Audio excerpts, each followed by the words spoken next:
Hello students, welcome to my channel. अभी तक हम लोगों ने डिफरेंशिएशन के बेसिक्स जो मैथ्स थी उससे हम लोग ने सीख लिया है।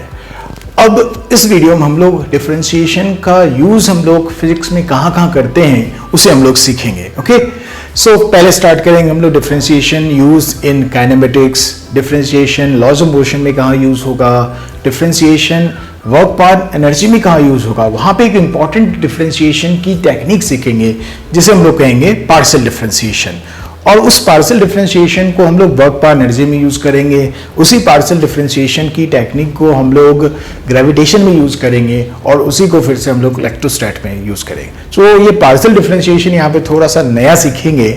ओके, और उससे हम लोग देखेंगे कि कहाँ यूज हो सकता है। फिर सर्कुलर मोशन में देखेंगे कहाँ यूज होता है डिफरेंशिएशन का और रोटेशन में। ओके, सो बहुत सारे यूजेस होंगे फिर, तो किसी भी चैप्टर में आपको डिफरेंशिएशन का यूज होता ही रहेगा। ओके, सो हम लोग स्टार्ट करते हैं डिफरेंशिएशन की यूज को काइनेमेटिक्स में।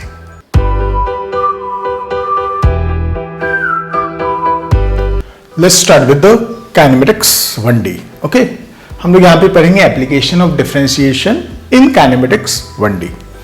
सो 1D का मतलब क्या होता है, वन डायमेंशनल मोशन का मतलब क्या होता है, बेसिक समझने की कोशिश करते हैं। सपोज कोई पार्टिकल एक स्ट्रेट लाइन पे जा रही है, स्ट्रेट लाइन पे कोई पार्टिकल जा रही है, तो जो स्ट्रेट लाइन पे जा रही है उसी को आप एक्स एक्सिस बोल दो।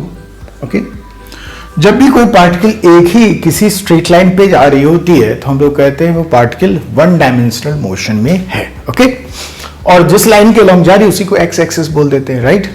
लेट ये इसकी ऑरिजिन मान लेते हैं, ये ऑरिजिन मान लेते हैं, ये 0,0 में लिख देता हूं, ये ऑरिजिन लिख देता हूं सीधा। Let this is origin. So 1D समझ में आ गया, particle motion on the straight line. Okay, अब ये देखो हम लोग v लिखा है, v means velocity, it is dx by dt। तो आप इसे रीड क्या करेंगे, differentiation of x with respect to time. What is velocity? It is differentiation of position. X represent what? Position. मैं लिख देता हूं, X represent what? Position of particle. V represents what? Velocity of particle. Okay. So what is velocity? It is differentiation of position vector with respect to time. Differentiation of position vector with respect to time. इसी को language में बोलना सीखते हैं। आप इसी को ऐसे बोल सकते हो, it is rate of change of position vector. Okay, it is rate of change of position with respect to time, with respect to time. Okay, तो इसको देख के क्या बोलोगे आप, देखो dx by dt, it is rate of change of position with respect to time. Okay, ये बोलना भी सीख गए, ये डेफिनेशन भी होगी। अब बुक में ऐसी डेफिनेशन देखते हैं, what is velocity vector, it is rate of change of position with respect to time. या कभी कभी rate of change of position लिखने से भी काम चल जाता है, क्योंकि यूजुअली हम लोग फिजिक्स में रेट टर्म यूज करते हैं जब हम लोग टाइम से डिफरेंशिएट कर रहे होते तो। ओके, चलो इसको बोलना भी सीख गए। अच्छा, इफ एक्स टी के टर्म में गिवन हो तो आराम से आप वेलोसिटी निकाल लोगे। डिफरेंशिएशन तो हम लोग ने पढ़ा है। मान लीजिए किसी ने डिफरेंशिएशन अभी तक नहीं पढ़ा है तो आप फर्स्ट एंड सेकंड वीडियो देख लीजिए, बहुत आसान होगा। और एंड में हम लोग इस थ्योरी पार्ट को पहले ले लेते हैं, फिर एंड में हम लोग बहुत सारे क्वेश्चंस करेंगे, तो फिर से रिवीजन भी हो जाएगा आपका। अच्छा, डिफरेंशिएशन याद करो, इसी को आप क्या कह सकते हैं ग्राफिकली, किसी ग्राफ में क्या कर सकते हैं, it is the slope of x versus time curve. It is what, slope of v is what, slope of x versus time curve. यहां पे जो लिखा रहा देखो वो पहले versus time curve. Means if आप ग्राफ बनाओगे तो पोजीशन को कहां रखोगे, वाई एक्सिस पे, टाइम को कहां रखोगे, एक्स एक्सिस पे, और उस ग्राफ की, उस कर्व की आप स्लोप निकाल दोगे, एक्स वर्सेस टाइम कर्व की स्लोप निकाल देंगे तो वो क्या हो जाएगा, वो हो जाएगी आपकी वेलोसिटी। ठीक है। अच्छा, स्लोप कैसे निकालते हैं ये भी हम लोग ने डिफरेंशिएशन 2 में देखा था, तो आप इसको प्लीज बार बार देखते रहिए तो अपने आप समझ में आ जाएगा। आई होप आपको फर्स्ट फॉर्मूला समझ में आ गया, इसको लिखते जाएंगे और सबको हम लोग यूज करेंगे एक एक करके। ठीक है, चलिए अभी दूसरे फॉर्मूले में आते हैं। नाउ वेलोसिटी हम लोग निकालना सीख गया। Second, acceleration, A for what, मैं लिख देता हूं A for acceleration.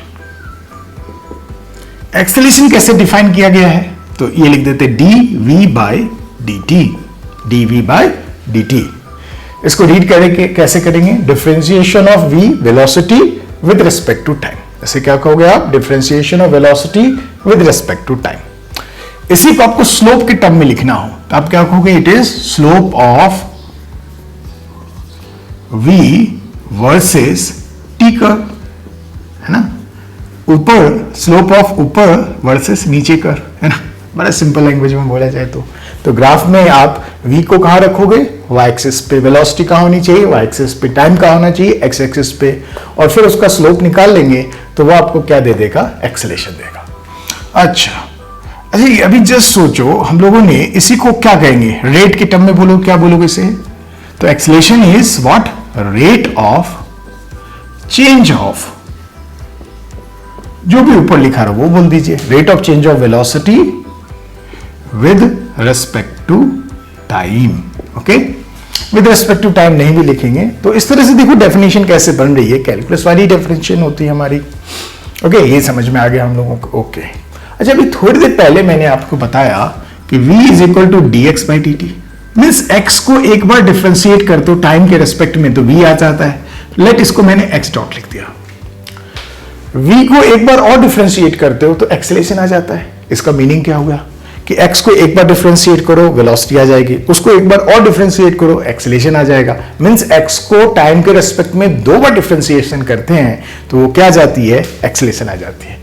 Okay, so acceleration को मैं ऐसे भी लिख सकता हूं, D square x upon d t square. Okay, means x के ऊपर दो डॉट लगा लेता हूं। ओके, इसका मतलब हुआ x को टाइम के साथ एक बार डिफ्रेंशिएट करो वेलोसिटी आ जाएगी, जो फंक्शन आया उसको टाइम के रेस्पेक्ट में एक बार और डिफ्रेंशिएट करो तो क्या आ जाएगी? एक्सेलेरेशन आ जाएगी। ओके, ये डबल डिफ्रेंशिएशन मैंने आपको कॉन्केविटी में समझाया था, राइट? कॉन्केविटी में इफ आप किसी भी फंक्शन को दो बार डिफ्रेंशिएट करते हैं, है ना, तो वहां पे कॉन्केविटी वाला टर्म आ जाता था। उसमें मैंने बताया था कॉन्केव अप कॉन्केव डाउन, है ना? तो इफ मैं x वर्सेस टाइम का कर्व बनाऊं, x वर्सेस टाइम का कर्व बनाऊं, ध्यान समझना आप इसको। इफ कॉन्केव डाउन हुआ तो आप क्या कहेंगे कि यहां पे एक्सेलेरेशन जो है वो नेगेटिव है, राइट? और कॉन्केव अप हुआ तो आप कहेंगे एक्सेलेरेशन पॉजिटिव है। बहुत सिंपल सी चीज है ना? कॉन्केव डाउन रहा तो एक्सेलेरेशन क्या कहेंगे? नेगेटिव है। और कॉन्केव अप रहा तो आप क्या कहेंगे? एक्सेलेरेशन पॉजिटिव है। ओके, तो जो कॉन्केविटी मैंने समझाने की कोशिश की है डिफरेंशिएशन में, उसका ये काम है। ओके, तो देखते के साथ ही आप कॉन्केव अप कॉन्केव डाउन किसी पार्ट में देखेंगे, उस पार्ट में आप बता सकते हैं एक्सेलेरेशन क्या है। किस कर्व में? एक्स वर्सेस टी कर्व में ना, एक्स वर्सेस टी कर्व में इसका बिकॉज डबल डिफरेंशिएशन एक्सेलेरेशन होता है, तो जब भी एक्स वर्सेस टी कर्व में कर्व कॉन्केव डाउन होगा तो आप कहेंगे एक्सेलेरेशन नेगेटिव है। कभी भी कर्व कॉन्केव अप होगा तो कहेंगे एक्सेलेरेशन पॉजिटिव है। तो एक्सेलेरेशन का ये दो पार्ट समझ में आ गया। चलो एक और मैं लिख दूंगा v dv बाई dx। ये भी एक्सेलेरेशन होता है। एक्चुअली ये कोई इंडिपेंडेंट फॉर्मूला नहीं है, यहीं से ये आ जाएगा। ठीक है, पहले ये क्या है ये लिख लेते हैं। देखो ये देखो v है वेलोसिटी, लिख लिया, इनटू मल्टीप्लाइड है। ये dv बाई dx को क्या बोलेंगे आप ग्राफिकली? देखो ग्राफिकली क्या बोलोगे dv बाई dx को? It is slope of velocity versus x curve, है ना? इस पार्ट को क्या कहेंगे हम लोग? Slope of velocity versus x curve. Okay, अब आपके मन में आ रहा है सर ये कहां से आ गया? तो चलो यहीं से आया है ये भी, चलो उसको करके देखते हैं। मान लो मैंने ऐसे लिखा acceleration is equal to dv by dt। क्या मैं इसी को dv upon dx into dx upon dt लिख दूं? कोई गड़बड़ है? दोनों इक्वल है। हाँ सर, dx ऊपर नीचे लिख दिया, ये कैंसिल कर दो तो ये dv बाई dt है। सही बात है। ओके, और dx बाई dt क्या होता था? dx बाई dt v होती थी, isn't it? It is v dv by dx. Yes, it is v dv by dx. समझ में आ गया? एक्सेलेरेशन dv by dt हो गया, या ये भी कह सकते हैं। अच्छा, इसे कब यूज करोगे एक्सेलेरेशन निकालने के लिए? जब भी वेलोसिटी टाइम के टर्म्स में गिवन हो या टाइम का फंक्शन हो तो आप एक्सेलेरेशन इस फॉर्मूला से निकाल लेंगे।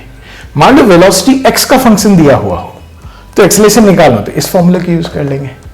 वेलोसिटी x का फंक्शन हो तो ये फॉर्मूला यूज करो, वेलोसिटी टाइम का फंक्शन है तो ये फॉर्मूला यूज करो। इसमें एक और मॉडिफिकेशन है, उसे भी मैं आपको समझाता हूं, और वो बहुत बहुत बहुत बहुत यूजफुल होता है, क्योंकि थोड़ा सा टाइम हमारा सेव हो जाता है और उसकी डिस्कशन बहुत सारी जगह पे एब्सेंट नहीं भी रहती है। अब मैंने लिखा, देखो, acceleration is half D we square upon d x. ठीक से लिख देता हूं, acceleration is equal to half D we square upon d x. Okay, ये कुछ नया आ गया क्या? नहीं, यही है वो, ये और वो एक ही बात है। अच्छा, पहले इसको लिख लेते हैं, ये क्या है।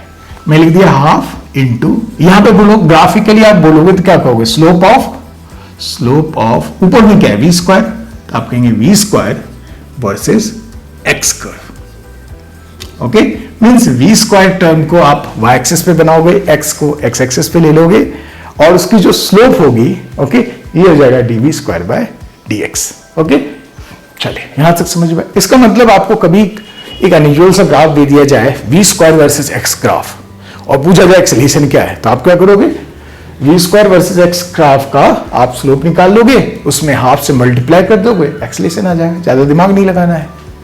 क्लियर है? ये छोटी छोटी बातें आपको ध्यान में रखनी चाहिए, और इन सब का एक इंपॉर्टेंस होगा। आप देखोगे, मैं आपको क्वेश्चंस के थ्रू उसको समझाऊंगा। अब आपको मन में चल रहा है, सर वो नया फॉर्मूला कहां से है? कोई नया फॉर्मूला नहीं है, उसको देखो यहां से मैं करके बताता हूं। हाफ ये d we square by D x है, तो d we square upon d v लिख देता हूं मैं, into d v by D x. चलेगा आपको? देखो, ये और ये एक ही है क्या? हाँ कहोगे, डी वी से डी वी कैंसिल हो गया, ये half D we square by D X ही बचेगा। सही बात है। चलो भाई, हाफ। अच्छा ये बताओ, d we square by d v क्या होगा? डिफरेंशिएशन का तो स्टार्टिंग का ही फॉर्मूला था। क्या मैं इसे 2v लिख दूं? यस, 2v लिख दिया, into dv by dx। Okay, 2 cancel हो गया, ये क्या हो गया, v dv by dx। Okay, तो एक्सेलरेशन वो लिखा जा सकता है। तो एक्सेलरेशन बेसिकली इसमें बहुत सारी चीजें हम लोग ने देख ली। एक्सेलरेशन dv बाई dt है, D square x upon d t square है, और यहां पे देखा हम लोगों ने, क्योंकि ये x का 2 बार डिफरेंशिएशन करने से एक्सेलरेशन आता है, तो कॉन्केविटी वाला कॉन्सेप्ट आ जाता है। If x versus t curve concave down रहा तो एक्सेलरेशन नेगेटिव बोल देंगे, और कॉन्केव अप रहा तो एक्सेलरेशन पॉजिटिव कहेंगे। x वर्सेस t कर्व है ना, सब में नहीं, v वर्सेस t कर्व में कॉन्केविटी देख के आप एक्सेलरेशन नहीं पता करते, राइट। चलिए, एक्सेलरेशन मैंने यहीं से बताया कि यहीं से ये आया है, मैंने आपको एक्सप्लेन किया था। ये हो गया v dv बाई dx। इसको देख के कहेंगे वेलोसिटी इनटू, इसे देख के क्या बोलेंगे, dv बाई dx को, it is slope of v versus x curve. इतनी बार आएगा ये सब चीजें कि आपको अपने आप क्लियर हो जाएगी चीजें। और मैंने इसी से देखो यहां से प्रूव किया कि भाई ये एक्सेलरेशन को v dv बाई dx लिखिए या half dv square by dx लिखिए, तो कहीं कहीं आपको वो काम में आएगा, और मैं एग्जांपल से लेके बताऊंगा ही। अब देखो, हाफ लिख दिया, D we square by D x है, तो आपको इसको क्या कहोगे, D we square by D X को, it is slope of V square versus x curve. Okay, ये सारी चीजें हम लोगों को लिखने आनी चाहिए। तो ये हम लोगों को काइनेमेटिक्स में जितनी जगह डिफरेंशिएशन यूज हो सकता है वो सब मैंने आपको करके दिखा दिया। अब हम लोग चलेंगे लॉज ऑफ मोशन में कहां कहां डिफरेंशिएशन काम में आता है, उसे करेंगे। अच्छा, मैं ऐसे ऐसे क्वेश्चन लेता जाऊंगा, पहले कॉन्सेप्ट बताता जाऊंगा, एक बार सबके क्वेश्चंस लेके सॉल्व कर लेंगे। ओके, सो अभी हम लोग स्टार्ट करेंगे differentiation in laws of motion.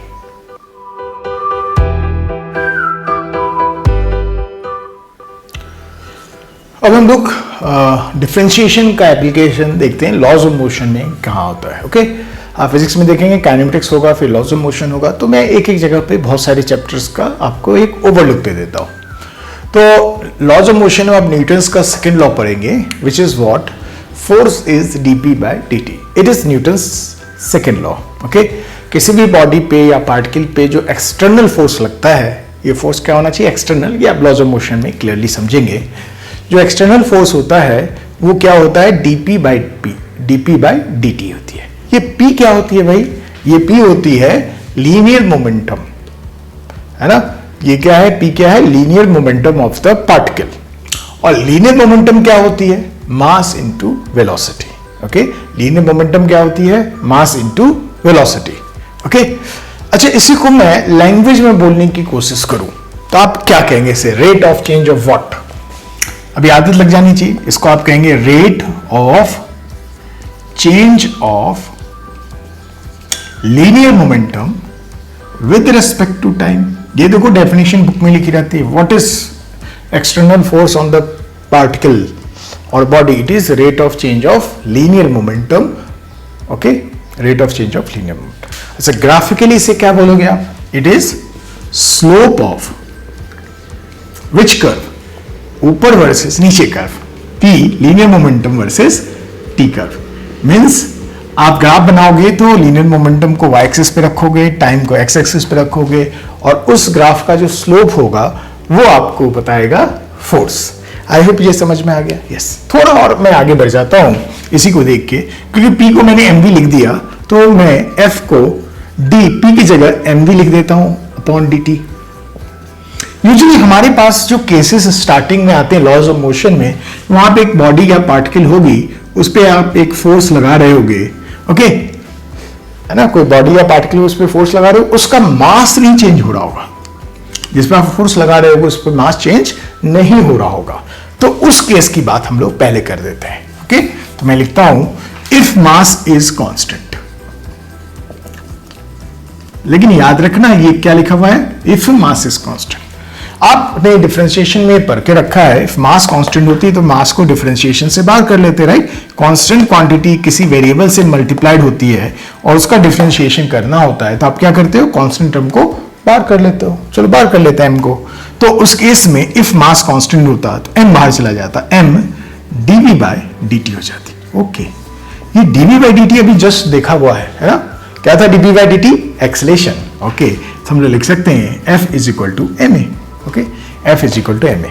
अच्छा, ये एक्सेलेरेशन है तो याद करो dv बाय dt को तो v dv बाय dx भी लिख सकते हो। यस, आप half dv square by dx भी लिख सकते हो। यस, वो सारी चीजें आप यहाँ पे अप्लाई कर सकते हो। बट ये फॉर्मूला आता कब है? जब मास कांस्टेंट होता है। यूजुअली लॉज ऑफ मोशन है, जब आप सॉल्व कर रहे होंगे तो वहां पे मास कांस्टेंट ही रहेगा।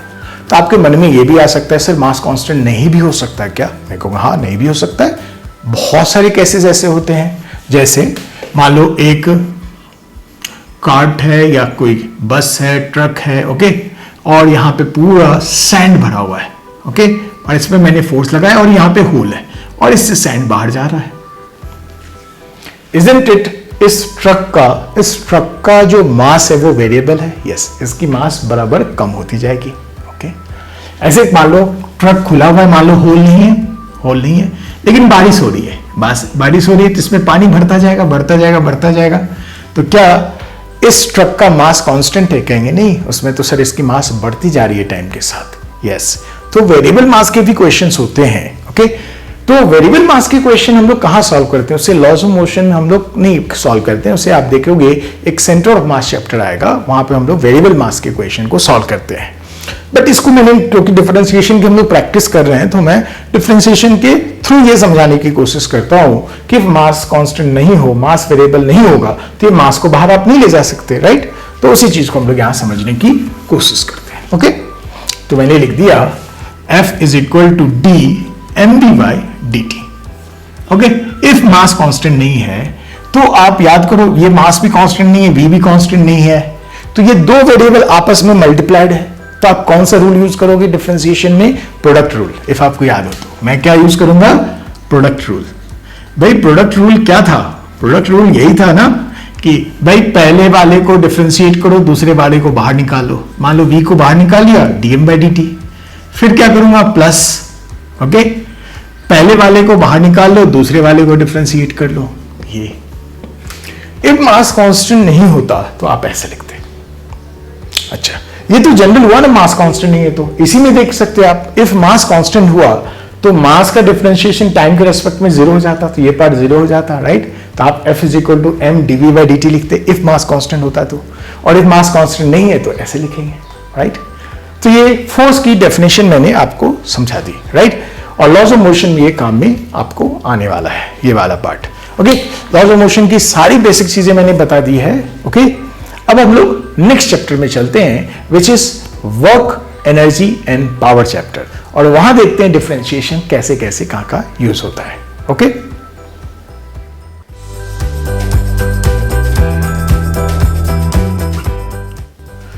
Now application of differentiation in new chapter work, energy and power. अब यहाँ पे एक kinetic energy of any particle आएगी आपको, आप जानते हैं that is half mv², v is the velocity, okay, magnitude of velocity actually. तो kinetic energy is what, half mass of the particle into velocity of particle का magnitude, उसका square, right. और v आपको किसी भी तरह से पूछा जा सकता है, जैसे काइनेटिक्स में मैंने बताया v क्या था, dx/dt था। हो सकता है आपको xt का फंक्शन दे दिया जाए, वहां से v निकाल लो और यहाँ पे पुट कर लो, या ये भी हो सकता है आपको x वर्सेस t का ग्राफ दिया हो, उस ग्राफ का स्लोप निकालोगे तो वेलोसिटी का मैग्नीट्यूड आ जाएगा, वहां से वेलोसिटी यहाँ पुट कर देंगे, काइनेटिक एनर्जी आई। इस तरह से आपको ट्विस्ट करके क्वेश्चन पूछे जा सकते हैं। वहीं पे देखो वर्क, एनर्जी, पावर। पावर में आप देखोगे power of any force is defined as this is a rate of work done with respect to time, okay. Power है p, देखो मैंने लीनियर मोमेंटम के लिए भी यूज किया था और यहाँ पे भी, तो आप ऐसे नहीं सिंबल यूज कीजिए या याद कीजिए, सॉरी सिंबल याद कीजिए, आपको उसकी मीनिंग याद रखनी है। तो पावर क्या होता है, dw/dt। तो w क्या है, वर्क है, t टाइम है ऑब्वियसली। अच्छा, इसको देख के आपको बोलना हो, इसकी डेफिनेशन बनानी है तो क्या बनाएंगे, power is rate of work done, rate of work done obviously with respect to time. आप ये नहीं भी लिखेंगे तो काम चल जाएगा, क्योंकि हम लोग समझ जाते हैं रेट टर्म फिजिक्स में ज्यादातर हम लोग टाइम के रिस्पेक्ट में डिफरेंशिएट करते हैं, तभी यूज करते हैं। अच्छा, इसी को देख के ग्राफिकली बोलना तो क्या बोलेंगे, it is slope of work versus ऊपर वर्सेस नीचे कर्व, टी कर्व है ना। वर्क वाई एक्सिस पे बना हो, टाइम एक्स एक्सिस पे बना हो, तो उस ग्राफ का जो स्लोप होगा वो आपको क्या दे देगा, पावर दे देगा। ये दोनों बहुत ही स्ट्रेट फॉरवर्ड बातें थी जो कि हम लोग जानते हैं। अब तीसरी बात आप देखोगे, उसी चैप्टर में हम लोग पहली बार आएगा कि पोटेंशियल एनर्जी एंड फोर्स का रिलेशन आएगा, और ये इंपॉर्टेंट, ध्यान से समझेंगे इस बात को। तो मैंने लिखा है देखो, force vector is equal to minus del, इसको क्या बोलते हैं, डेल। देखो उल्टा ट्रायंगल जैसा बना है, क्या बोलोगे आप, del. U means potential energy, u क्या है यहाँ पे, पोटेंशियल एनर्जी है। फोर्स एंड पोटेंशियल एनर्जी का ये रिलेशन है। तो ये जो उल्टा ट्रायंगल है ये क्या होता है, तो इसी को देखो मैंने माइनस माइनस बाहर लिख दिया। देखो इसे क्या लिख रहा हूं, देखो ये मैं रीड करूंगा इसे, देखो del u by del x i cap, ये यूनिट वेक्टर होती है, वेक्टर में आप पढ़ते हैं इसे, i cap means unit vector along x axis. तो del u by del x i cap plus del u by del y j cap. देखो मैं डी नहीं लिख रहा हूं ना, ये डी नहीं लिख रहा हूं, है ना, ध्यान रखना ये कुछ अलग है, यहाँ पे यहाँ सीखेंगे हम लोग। तो मैंने लिखा del u by del y j cap. J cap क्या होता है, unit vector along y axis.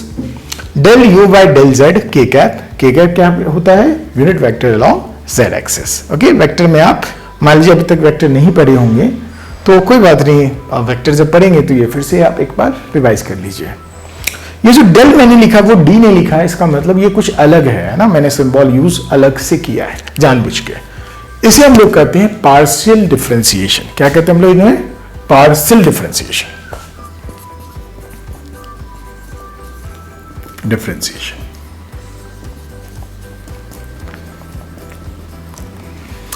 अब मान लो आपको u फंक्शन गिवन है, ठीक है, तो आपको ये जो प्रोसेस करना होगा du बाय डेल एक्स करना होगा। तो जब आप डिफरेंशिएशन x के रेस्पेक्ट में करेंगे, ये वाला पार्ट सॉल्व करेंगे, तो u में जो y एंड z टर्म होगा उसे आपको कांस्टेंट की तरह ट्रीट करना होगा। जब आप x से पार्शियल डिफरेंशिएशन u का कर रहे होंगे, इफ u में y एंड z टर्म है उसे क्या करना होगा, आपको कांस्टेंट की तरह ट्रीट करना होगा। एनालॉजी के लिए आप बताइए, जब आप u को y से डिफरेंशिएट कर रहे होंगे तो u में if x and z term हो उसे आप कैसे ट्रीट करेंगे, कांस्टेंट की तरह ट्रीट करेंगे। ओके, अब इतना क्लियर है, आप यहां बता सकते हैं जब u को आप z से डिफरेंशिएट कर रहे होंगे तो इफ u में कौन सा टर्म हो, x एंड y टर्म हो, तो उसे आप कांस्टेंट की तरह ट्रीट करेंगे। ओके, और इसी को हम लोग कहते हैं पार्शियल डिफरेंशिएशन। ये पहली बार आपको आएगा वर्क, एनर्जी एंड पावर में, जहां पे पोटेंशियल एनर्जी एंड फोर्स को हम लोग रिलेट कर रहे होंगे। बट ये यही नहीं रुकेगा, ये वाला सेम यही फॉर्मूला, यही कॉन्सेप्ट आपको यूज होगा ग्रेविटेशन में, और यही चीज फिर से यूज होगी आपको इलेक्ट्रोस्टैट में। तो can you imagine the importance of partial differentiation in physics? Yes, okay. चलिए, अब मैंने यहां पे लिखा ई आप लिख लीजिए इलेक्ट्रिक फील्ड, और ग्रेविटेशन चैप्टर पढ़ेंगे, दो जगह आपको आएगा, ग्रेविटेशन में ही आएगा एंड इलेक्ट्रोस्टैट में भी आएगा। तो ग्रेविटेशन में ई मैं कहूंगा ग्रेविटेशनल फील्ड है, that is minus del v क्या है? ग्रेविटेशनल पोटेंशियल है। ये फील्ड है तो वो पोटेंशियल है, ये ग्रेविटेशनल फील्ड है तो वो ग्रेविटेशनल पोटेंशियल है, ये इलेक्ट्रिक फील्ड है तो वो इलेक्ट्रिक पोटेंशियल है। मींस ये फील्ड एंड पोटेंशियल के बीच का रिलेशन है। फिर माइनस मतलब ये समझ गए, पार्शियल डिफरेंशिएशन करना होगा आपको। तो देखो माइनस मैंने बाहर रख दिया, इसको क्या लिखूंगा? देखो del v by del x i cap plus del v by del y j cap plus del v by del z k cap. और ये क्या है? पार्शियल डिफरेंशिएशन है। और इस पार्शियल डिफरेंशिएशन को परफॉर्म करके आप पोटेंशियल एंड फील्ड के बीच में रिलेशन निकाल लेते हैं। Means gravitational field and gravitation potential के बीच में रिलेशन आ जाएगा, electrostatic field and electrostatic potential के बीच में ये रिलेशन आ जाएगा। फिर से यहां पे समझिए, V क्या है? पोटेंशियल है, और E क्या है? फील्ड है। आप इसको लिख लें। X से जब V को डिफरेंशिएट करेंगे, पोटेंशियल को डिफरेंशिएट करेंगे, तो इफ V में कौन सा टर्म आएगा तो कांस्टेंट मानोगे, Y एंड Z टर्म को कांस्टेंट मान लोगे, ओके। और V को जब Y से डिफरेंशिएट कर रहे होंगे तो X एंड Z टर्म आ गया इसमें, तो उसे कांस्टेंट मान लोगे। और Z से जब डिफरेंशिएट कर रहे होंगे V को, तो उसमें X एंड Y टर्म आ जाएगा, तो उसे कांस्टेंट मान लेंगे। चलो, ये थ्योरी खत्म हो गई। तो मैं एक पार्शियल डिफरेंशिएशन का एक क्वेश्चन करके आपको समझा देता हूं कि मैंने कहा क्या आपको, ओके। तो आपको क्लियर हो जाएगा, बिकॉज आप सीख सकते हैं ये तीन चैप्टर में ये कॉन्सेप्ट काम में आने वाला है, तो बहुत इंपॉर्टेंट कॉन्सेप्ट है, इसको हम लोग यहीं पे क्लियर कर लेते हैं। तो मैं एक एग्जाम्पल ले लेता हूं इसके लिए, पार्शियल डिफरेंशिएशन के लिए। सपोज मैंने आपको कहा एग्जाम्पल में u लिख लिया, u मैंने लिख दिया 3x स्क्वायर y z, ऐसे लिख लिया। मैंने कहा फाइंड फोर्स एट 0,1,1, ऐसा, और सब SI यूनिट में, सब कुछ SI यूनिट में। तो मुझे फोर्स एंड u का रिलेशन अभी पता था, मैं जानता हूं कि फोर्स वेक्टर जो होगा माइनस क्या लिखता? Del u by del x, तो u की जगह लिख दूं 3x square y z upon del x i cap, okay, plus del, फिर से वो कॉपी कर लेता हूं, याद करो del u by del y j cap लिखता हूं, मैं लिखा 3x square y z upon del y j cap, फिर प्लस लिख दिया 3 डेल, फिर u बाय डेल z लिखता, तो 3x square y z upon del z k cap, और पूरा का पूरा ये माइनस के बाद ये ब्रैकेट में, सबको ब्रैकेट में कर दिया। अब ध्यान से इस पे समझना, ये वेक्टर है माइनस, ध्यान से समझो मैंने यहां क्या कहा था, जब आप x से डिफरेंशिएट करिए तो y एंड z को कांस्टेंट मान लीजिए, और नंबर तो कांस्टेंट होता ही है। तो देखो इसमें जब ये वाला परफॉर्म करेंगे तो 3 नंबर है, कांस्टेंट हो गया। तो मैंने क्या कहा, x से डिफरेंशिएट करो तो y एंड z टर्म को भी कांस्टेंट मान लो, और डिफरेंशिएशन में किसी वेरिएबल, ये एक्स स्क्वायर देखो वेरिएबल हो गया, उसके अलावा 3yz को हम लोग कांस्टेंट मान लेंगे, और कांस्टेंट टर्म को हम लोग डिफरेंशिएशन में क्या करते हैं, बाहर कर लेते हैं, ओके। चलो बाहर कर लेते हैं, कोई बात नहीं। 3yz को मैंने यहां पे बाहर कर लिया, 3yz को, अंदर में क्या बचा, dx square del x square upon del x i cap, okay. चलिए प्लस, अब यहां जाते हैं, यहां मुझे y से डिफरेंशिएट करना है, तो मैंने ये कहा, क्या कहा था, x एंड z टर्म को कांस्टेंट की तरह ट्रीट कीजिए। चलो कर लेते हैं, x term and z term को कांस्टेंट करो, और नंबर तो कांस्टेंट होता ही है। तो ये जो 1 2 3 टर्म, तीनों टर्म कांस्टेंट हो गया, y क्या है, वेरिएबल है। तो आप क्या करते हैं, डिफरेंशिएशन में इस तरह से सब मल्टीप्लाइड हो तो कांस्टेंट टर्म को हम लोग बाहर कर लेते हैं, तो बाहर कर लेंगे, तो ये 3x स्क्वायर z बाहर आ जाएगा। तो मैंने लिख दिया 3x स्क्वायर z टर्म बाहर आ गया, अंदर में क्या बचा, del y by del y, और ये j कैप है, प्लस। अब z से करना अपने को डिफरेंशिएशन, चलो कर लेते हैं। तो z से जब इसको डिफरेंशिएशन करेंगे तो आप x एंड y टर्म को कांस्टेंट मान लेंगे, इन दोनों को कांस्टेंट मान लेंगे, नंबर तो कांस्टेंट होता ही है, तो ये तीनों टर्म कांस्टेंट हो गया।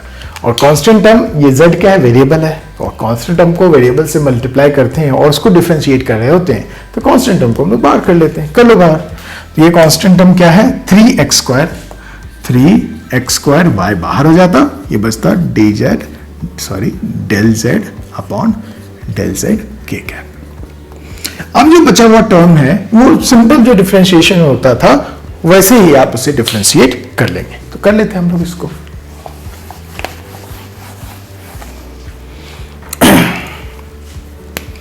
इज इक्वल टू, देखो ध्यान से यहां देखते हैं, माइनस रहने दो, 3yz del x² upon del x क्या होगा, 2x हो जाएगा, ये देखो 2x हो जाएगा, राइट। ये पार्ट क्या हो जाएगी भाई, 2x। इतनी डिफरेंशिएशन अपने को आ चुकी है, 2x, ठीक है। देखो 3yz इंटू 2x क्या होगा, 6xyz, है ना, ये क्या हो जाएगा 6xyz। पहले डिफरेंशिएशन किया फिर मल्टीप्लाई कर दिया, तो मैंने लिख दिया, माइनस बाहर में रहने दिया मैंने, ये लिख दिया 6xyz आई कैप, चलो रहने दिया प्लस। अब यहां देखिए del y by del y क्या हो जाता, 1 हो जाता, इतनी डिफरेंशिएशन आने लगी है ना, 1 हो जाता। तो यहां क्या बचता, 3x² into 1 means 3x² j cap, तो मैंने लिख दिया प्लस 3x² j कैप, चलो प्लस। इस टर्म में आते हैं, यहां पे भी देखो del z by del z है, आप जानते हो ये जो सिंपल डिफरेंशिएशन करते हैं तो ये 1 हो जाता, राइट। तो 1 इंटू 3x² क्या हो जाता, 3x² ओके। तो मैंने लिख दिया यहां पे 3x² k कैप, ओके, इतना हो गया, ये मेरा फोर्स आ गया। अब ये कोऑर्डिनेट गिवन है, मान लो 0 नहीं लिखता, 0 लिखूंगा तो सब में एक्स टर्म है तो सब 0 हो जाएगा, तो आंसर 0 लिख देते, कोई बात नहीं। इफ रह गया तो देखो 0 x कोऑर्डिनेट क्या है, 0, मुझे कहां पे फोर्स पता करना, जहां की x कोऑर्डिनेट 0 हो, y कोऑर्डिनेट 1 हो, z कोऑर्डिनेट 1 हो, तो x y z की जो भी वैल्यू दी है वहां रख देते, तो आपको आंसर आ जाता। बिकॉज x 0 है तो यहां पे भी x है, तो ये पार्ट 0 हो जाता, यहाँ पे भी x है, ये भी पार्ट 0 हो जाता, यहाँ पे भी x है, ये पार्ट 0 हो जाता, तो आप क्या लिखते, 0 फोर्स हो जाता, इसका आंसर 0 न्यूटन हो जाता। ओके, आई होप ये पार्शियल डिफरेंशिएशन आपको समझ में आया। ओके, तो पार्शियल डिफरेंशिएशन भी एक चीज होती है जो कहाँ यूज होती है, वर्क एनर्जी पावर पे चैप्टर में यूज होती है, ग्रेविटेशन में यूज होती है, एंड इलेक्ट्रोस्टैट में। ये यूजुअल यूज हुआ, अदरवाइज मुझे कहोगे तो मैं सब जगह यूज करके दिखा दूंगा आपको।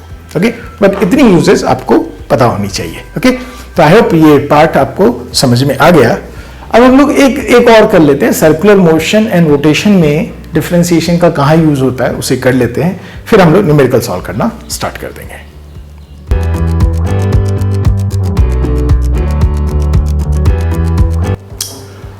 अब हम लोग यहाँ पे सर्कुलर मोशन एंड रोटेशन में जो इंपॉर्टेंट डिफरेंशिएशन के फॉर्मूला होते हैं उनको देखते हैं। फर्स्ट फॉर्मूला आप देखिए, omega is equal to d theta by d T.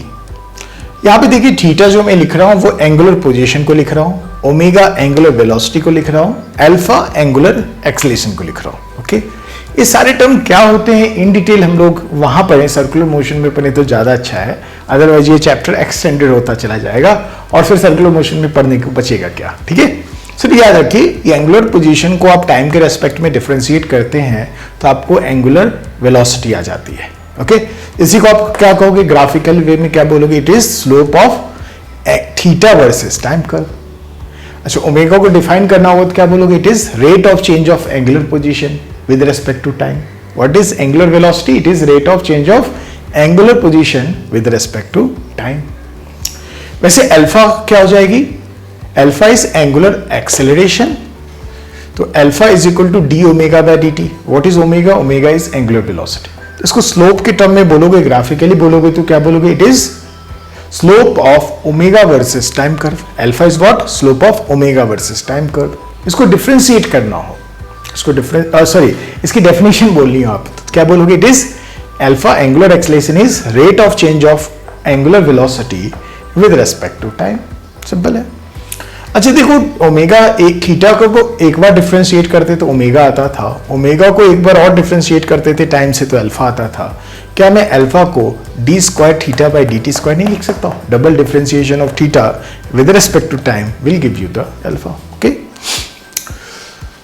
इसी d omega by d t को आप omega d omega by d theta भी लिख सकते हैं। आपको थोड़ा सा समझ में आ रहा है, जो काइनेमेटिक्स पार्ट था हमारा, वो सर्कुलर मोशन और रोटेशन की ये काइनेमेटिक्स है, वो ऑलमोस्ट सिमिलर है, ठीक है। तो D omega by d theta यहां से आप ला सकते हैं। कैसे ला सकते हैं, देखो अल्फा को मैं लिख दिया D omega by d T, है ना, तो इसी को मैं डी टी को थोड़ा सा इधर खिसका लिया, D theta by d T. कोई दिक्कत है नहीं है ना, डी थीटा कैंसिल हो गई, D omega by d T ये हो गई, ओके। अच्छा, D theta by d t को क्या लिखने बताया मैंने, ओमेगा, तो isn't it this is omega d omega by d theta, omega d omega by d theta. यहां से अल्फा आ गया, ये वाला फॉर्मूला। अब यहां अल्फा क्या कहेंगे, omega into D omega by d theta को क्या कर सकते हैं, it is slope of omega versus theta curve, okay.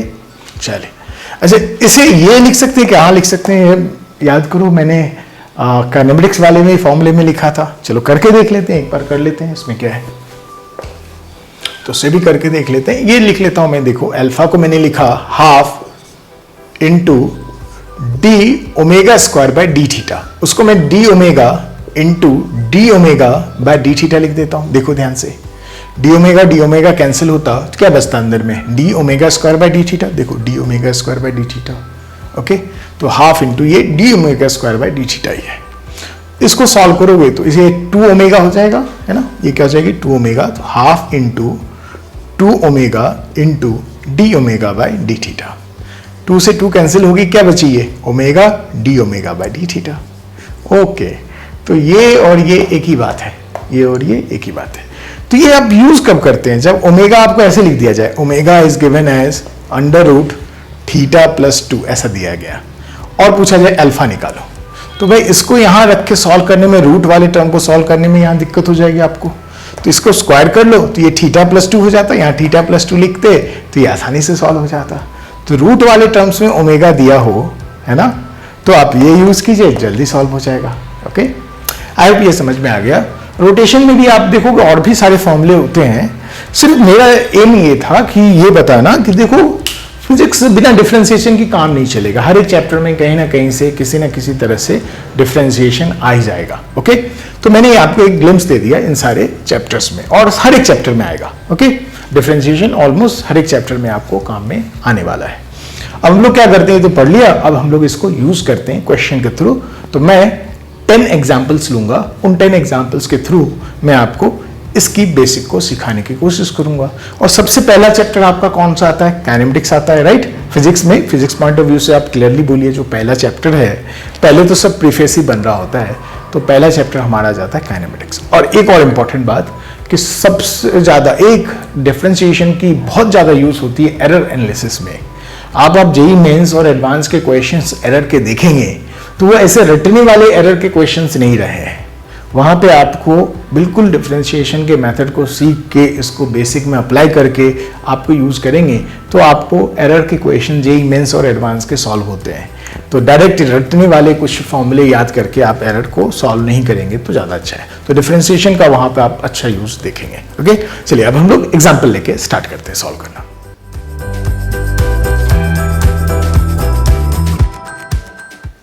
Now let's start with the numerical examples.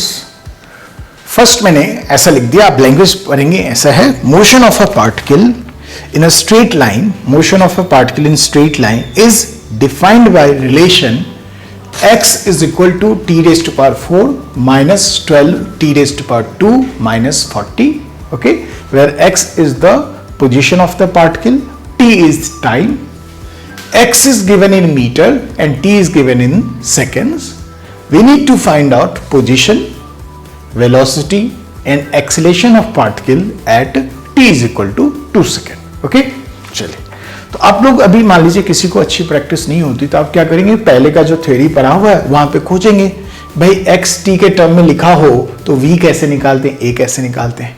अच्छा, x t के टर्म में गिवन है और x ही पूछा गया तो कुछ नहीं, t2 है वहां रख दो, है ना। तो पहला पार्ट तो बहुत ही आसान हो गया, मुझे x पता करना है तो ये क्या है, t raised to power 4 minus 12 t raised to power 2 minus 40, बस t की वैल्यू रख दो 2, तो 2 raised to power 4 minus 12 2 raised to power 2 minus 40, ये कितनी हो जाएगी 16 माइनस 48 माइनस 40, सॉल्व हो जाएगी ये तो 16 माइनस 88 मीन्स -72 मीटर। x किस में है? मीटर में गिवन, इसलिए मीटर लिख दिया। तो ये हमारा पहला आंसर हो गया, सिंपल है। चलिए वेलोसिटी निकालते हैं। इफ आपको याद हो तो वेलोसिटी का तो एक ही फॉर्म हम लोगों ने पढ़ा ही था, dx/dt। Okay, velocity is what? Rate of change of position with respect to time. Means x if time के टर्म्स में गिवन है तो ये सॉल्व हो जाएगा डिफरेंशिएशन। x टाइम के टर्म होगा तभी ये सॉल्व हो पाएगा, राइट? तो वो मैं लिख देता हूं। तो ये मुझे गिवन है d t⁴ minus 12 t⁴2 minus 40 upon dt। बिल्कुल बच्चों की तरह किया जाए तो मैं ऐसे कर सकता हूं। अभी तक आपको एक्चुअली प्रैक्टिस किया होगा, आपने थ्योरी ठीक से पढ़ ली हुई थी, तो आसान हो गया। माइनस है, माइनस बाहर कर लेते हैं, d12 t² upon dt। Okay, minus term में माइनस लिख दिया, d वो है 40 अपॉन dt।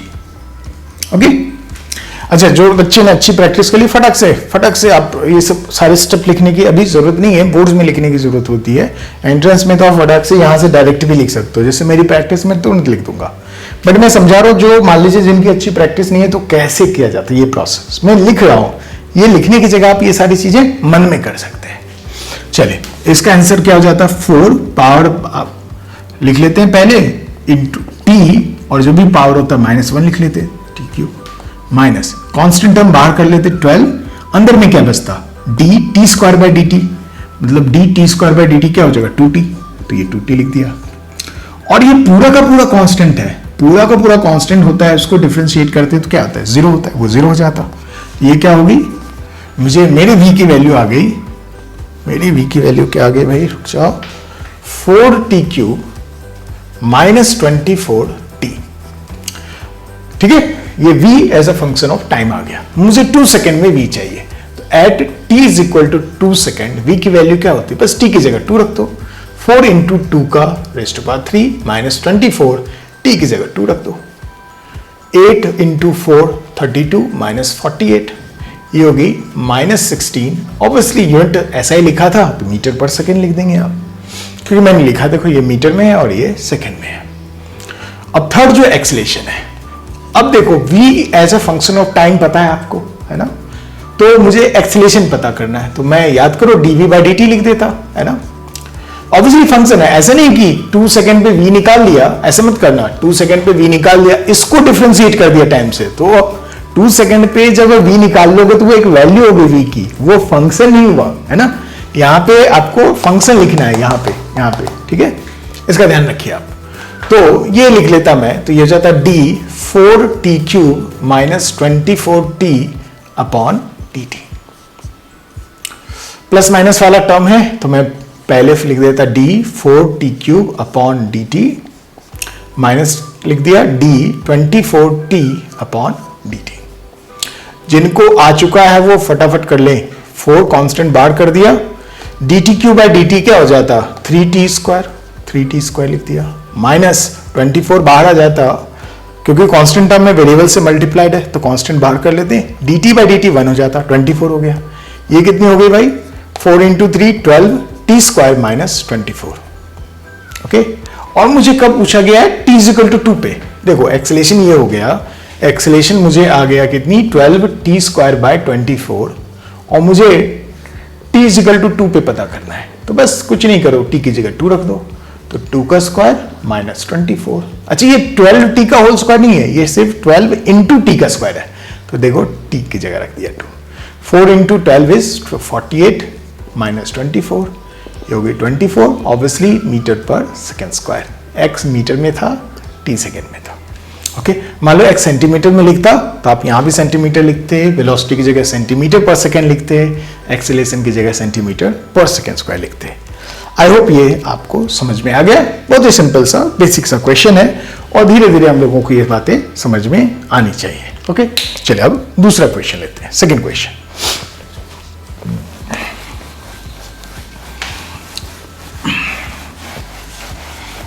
और मैं हमेशा से बोलता जाता हूँ, नोट्स बनाते चाहिए, सभी चीजों को लिखते जाइए। ओके, वीडियो सिर्फ देख लेने से काम नहीं चलेगा, नोट्स रहेगा तो ये कंप्लीट नोट्स होगा आपका, कंप्लीट नोट होने से फायदा ये होगा कि कभी भी रिवीजन करना हो इतना ही करेंगे, इसी से सारे क्वेश्चन अपने आप सॉल्व हो जाएंगे, इतने बेसिक कॉन्सेप्ट से। चलिए सेकंड क्वेश्चन लेते हैं। सेकंड क्वेश्चन है, फिर से पोजीशन आपको दिया हुआ है t⁻³ minus 4t² minus 3t, पूरा लिखा हुआ है, particle is going in the straight line, okay. Position, relation between position and time is given as per this formula, okay. Find acceleration when velocity of particle is 0। Velocity जब particle की 0 हुई है उस समय आपको पार्टिकल की acceleration निकालनी है, ओके। चलो सॉल्व करते हैं। तो देखो x टाइम के टर्म में है, तो वेलोसिटी कब 0 होगा वो पता कर लो और उस समय में एक्सेलेरेशन निकालना है। तो पहले वेलोसिटी हम लोग लिखते हैं, तो क्या लिखते हैं, dx/dt, राइट। इसको डिफरेंशिएट कर सकते हैं आप, लिख लेते हैं dt³ minus 4t² minus 3t upon dt। Basic से करते तो ऐसे करते dt³ upon dt minus d 4t² upon dt minus d 3t upon dt, है ना। बड़ा सिंपल है, ये मन में हो जाता है। अब इसको सॉल्व करते तो क्या आ जाता है, 3t² माइनस 4 बाहर कर देते, देखो 4 कांस्टेंट है और वो वेरिएबल से मल्टीप्लाई होता है, तो वैसे कांस्टेंट को बाहर कर लेते हैं। अंदर में क्या बचता, dt² अपॉन dt, वो क्या हो जाता, dt²/dt 2t हो जाता, लिख दिया 2t माइनस, अरे सॉरी dt, ओके। देखो 3 कांस्टेंट है जो वेरिएबल से मल्टीप्लाइड है, ऐसे कांस्टेंट को बाहर कर लेते हैं। 3 क्या बच जाता है अंतर में, dt/dt क्या हो जाती है 1। तो ये हो गई हमारी function 3t² minus 8t minus 3, okay. Velocity ये आ गया। अच्छा एक्सेलेरेशन निकाल लेते हैं। अच्छा पता करेंगे वेलोसिटी कब 0 हुआ, तो क्वाड्रेटिक फंक्शन है, इसकी वैल्यू कब 0 होगी वो टाइम पता चल जाएगा, ओके। उससे पहले मैं एक्सेलेरेशन निकाल लेता हूं। एक्सेलेरेशन क्या होता है भाई, dv/dt। चलो कर लेते हैं dv/dt, इसको डिफरेंशिएट करो तो क्या लिखते हैं, d3t² minus 8t minus 3 upon dt। ये हो जाता है d3t² upon dt minus d8t upon dt minus d3/dt। ये बच्चों वाली बातें हैं, 3 बाहर आ जाता है ना, कांस्टेंट टर्म वेरिएबल से मल्टीप्लाइड है तो कांस्टेंट को बाहर करते dt²/dt 2t हो जाता, तो 3 इंटू 2t 60 हो गई, माइनस 8 कांस्टेंट है बाहर कर लेते dt/dt 1 हो जाता, 8t माइनस 8। तो एक्सेलेरेशन की वैल्यू आ गई 8t minus 8, okay, 8t minus 8 है। और मुझे पता करना है एक्सेलेरेशन की वैल्यू जब वेलोसिटी 0 होगी, तो कब वेलोसिटी 0 निकाल लो। वेलोसिटी तो ये है, ये कब 0 हुई, मतलब ये क्वाड्रेटिक फंक्शन है, क्वाड्रेटिक फंक्शन का रूट कब 0 हुआ है ना, रूट निकालना हो गया एक्चुअली, सॉरी, है ना। तो मैं लिखता for v is equal to 0, इसका मतलब हो जाता 3t² minus 8t minus 3 is equal to 0, okay. तो इसका t निकाल सकते हैं, t की वैल्यू निकाल सकते हैं आपकी, आई गेस निकल जाएगा आपसे। तो फॉर्मूला भी लगा लो आप, t की वैल्यू क्या लिखते हैं, माइनस b। देखो क्वाड्रेटिक फंक्शन में इसे आप a बोल देते हो, माइनस 8 को b बोल देते, ये a हो जाता, ये b हो जाता और ये c हो जाता, माइनस b। माइनस 8 का माइनस क्या हो जाता है 8 plus minus under root b square, minus 8 का square means 64 minus 4 a into c, तो 3 इंटू माइनस 3 माइनस 9 हो जाता, तो minus 9 into minus 4 minus plus 36 हो जाती है ना, अपॉन 2a मीन्स 2 इंटू 3, ये हो जाती 8 प्लस माइनस, ये देखो अंडर 100 हो रहा है तो 10 हो जाता अपॉन 6। तो इसकी वैल्यू देखो 8 माइनस 10 मतलब माइनस 2/6 हो जाता, माइनस 2/6 मीन्स माइनस 1/3 और 8 प्लस 10/3 मीन्स 18/6 मीन्स 3 हो जाता और 3। और यहां से पहली बात देखिए, मीन्स इसको मैथमेटिकली सॉल्व किया तो मुझे 2 आ गए, टी के 2 वैल्यूज आ गए जहां पे v 0 है, एक है -1/3 सेकेंड, दूसरा है 3 सेकेंड। आप जानते हैं टाइम नेगेटिव में नहीं लेते हम लोग, ये आपको नहीं पता है तो अभी से देख लेंगे कि टाइम में आप कभी भी नेगेटिव में नहीं लेंगे, ओके। तो नहीं लेंगे, तो ये सॉल्यूशन मैथमेटिकली आया बट फिजिकली मैं इसे हटा दूंगा, तो हमारा आया 3 सेकेंड। 3 सेकेंड पे वेलोसिटी क्या होगी 0, एट 3 सेकेंड वेलोसिटी 0। इसी 3 सेकेंड पे मुझे एक्सेलेरेशन निकालना है, क्वेश्चन में लिखा है find acceleration when v is 0, तो t की जगह 3 पुट कर लो तो क्या हो जाएगा 6 into 3 minus 8 means 18 minus 8 is 10। सारी यूनिट मैंने कुछ नहीं लिखा है, मैंने लिख दिया, ऐसा समझो सब कुछ एसआई में है, तो आप क्या लिख देते, मीटर पर सेकेंड स्क्वायर। तो हमारा आंसर हो गया इस क्वेश्चन का 10 मीटर पर सेकेंड स्क्वायर। ओके, चलिए तो दूसरा क्वेश्चन हो गया। अब नेक्स्ट एग्जांपल लेते हैं। हम लोग नेक्स्ट क्वेश्चन करते हैं। सपोज एक पार्टिकल है जिसकी मास 3 kg है, उसकी पोजीशन और टाइम में ये रिलेशन दिया हुआ है आपको।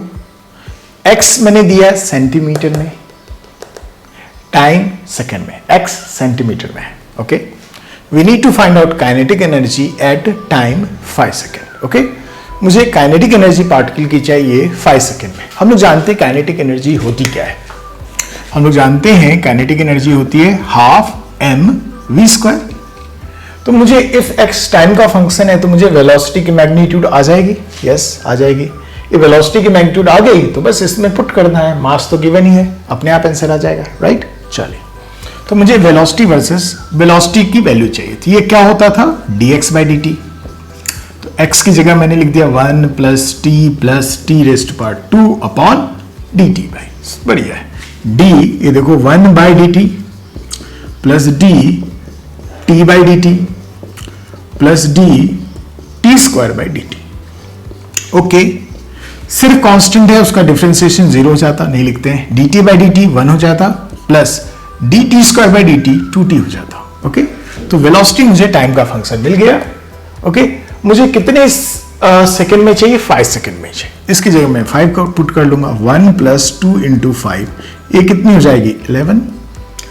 यूनिट का ध्यान रखिए, ये जो x है वो सेंटीमीटर में है, टाइम क्या है सेकंड में है, तो वेलोसिटी किस में आएगी, सेंटीमीटर पर सेकंड में। इसको नहीं भूलेंगे आप, ये वेलोसिटी किस में आ रही है, सेंटीमीटर पर सेकंड। क्या आपको सेंटीमीटर और मीटर में कन्वर्जन आता है, यस। 11 × 10⁻² मीटर पर सेकंड लिख सकते हैं, यस। अब वैल्यू पुट करना है, हाफ मास की जगह 3 kg, यूनिट नहीं लिखता हूं मैं बिकॉज सबको एसआई में कन्वर्ट कर दिया, तो काइनेटिक एनर्जी की यूनिट क्या होती है, जूल होती है, तो मैं लिख दूंगा बाद में 3।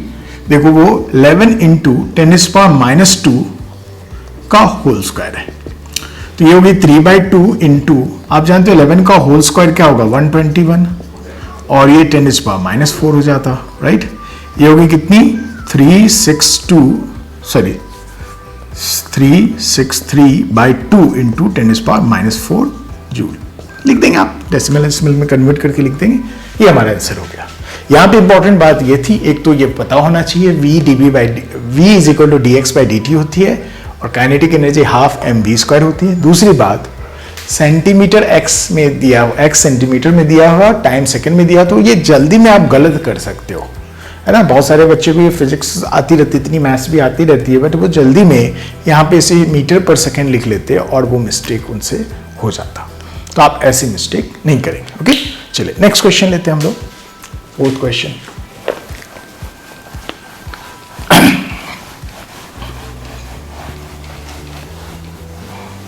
सपोज मैंने 4th क्वेश्चन लिया ऐसा, मैंने लिखा time is equal to √x + 3। Okay, मैंने दे दिया x मीटर में है एंड टाइम सेकंड में है। If nothing is mentioned in the question, just take it in SI unit. Okay, conventionally आप ऐसा कर सकते हैं। हमें पता करना है find x when velocity is 0. Okay, कोई भी पार्टिकल है वो स्ट्रेट लाइन में जा रही है, 1D मोशन में जा रही है और उसके पोजीशन एंड टाइम का ये रिलेशन दिया हुआ है, x मीटर में है, टाइम सेकंड में है। ओके, तो हमें पता करना है पोजीशन ऑफ पार्टिकल जब वेलोसिटी 0 हो जाए। अब इसको सॉल्व करने के 2 तरीके हो सकते हैं और दोनों तरीकों को सीखेंगे क्या, क्योंकि कभी एक तरीका आसान रहेगा, कभी दूसरा तरीका आपको आसान कर देगा क्वेश्चन को। अब मैं जानबूझ के इसको थोड़ा सा अलग कन्वेंशनल तरीके से अलग से सॉल्व करता हूं। देखो t = √x/3 गिवन है, मैं दोनों तरफ x से डिफरेंशिएट कर देता हूं, मतलब dt/dx लिख लेता हूं। तो यहां d √x + 3 अपॉन dx कर दिया। इसको थोड़ा फैला लोगे तो क्या करोगे, √ + d 3/dx। आप जानते हैं सिर्फ कांस्टेंट का डिफरेंशिएशन 0 हो जाता, और इफ आपको याद हो d √x अपॉन dx होता है 1/2 √x। ओके, तो मैं लिख देता dt/dx is equal to 1/2 root x. अच्छा, इसका रेसिप्रोकल करूंगा तो ये dx बाई dt हो जाएगा। तो मैं क्या लिख सकता हूं, dx by dt is equal to 2 root x. Isn't it this is velocity? Yes. तो मैंने लिखा वेलोसिटी की वैल्यू आ गई 2 रूट एक्स। क्लियर है? ओके, ऐसा किया जा सकता है। यस, नया है तो आप एक बार और रिवाइज कर लीजिए, एक बार और इसको देख लीजिए रिवाइंड करके, राइट। अब हमें क्वेश्चन क्या पूछा, हमें x की वैल्यू चाहिए जब v 0 हो। चलो v 0 करते हैं तो x की वैल्यू क्या हो जाएगी, 0 हो जाएगी। ओके, तो इसका आंसर क्या हो गया, 0। x is 0 when v is 0। Answer ठीक है। आपसे पूछा गया find the value of x when v is 0। v की वैल्यू 0 रखो, देखो x की वैल्यू क्या आ रही है, 0 आ रही है। ऐसे निकाल लिया। ये एक तरीका हुआ। दूसरा तरीका क्या हो सकता है, इसको पॉज करके लिख लेना इस पार्ट को। मैं दूसरे तरीके से सॉल्व करता हूं, जो कन्वेंशनल तरीका होता है, बट हमेशा कन्वेंशनल तरीका काम में ऐसा जरूरी नहीं है। तो मैंने देखो t ऐसा लिखा हुआ था ये, तो मैं रूट x को लिख सकता हूं t माइनस 3 इधर जाएगा, माइनस में हो जाएगा।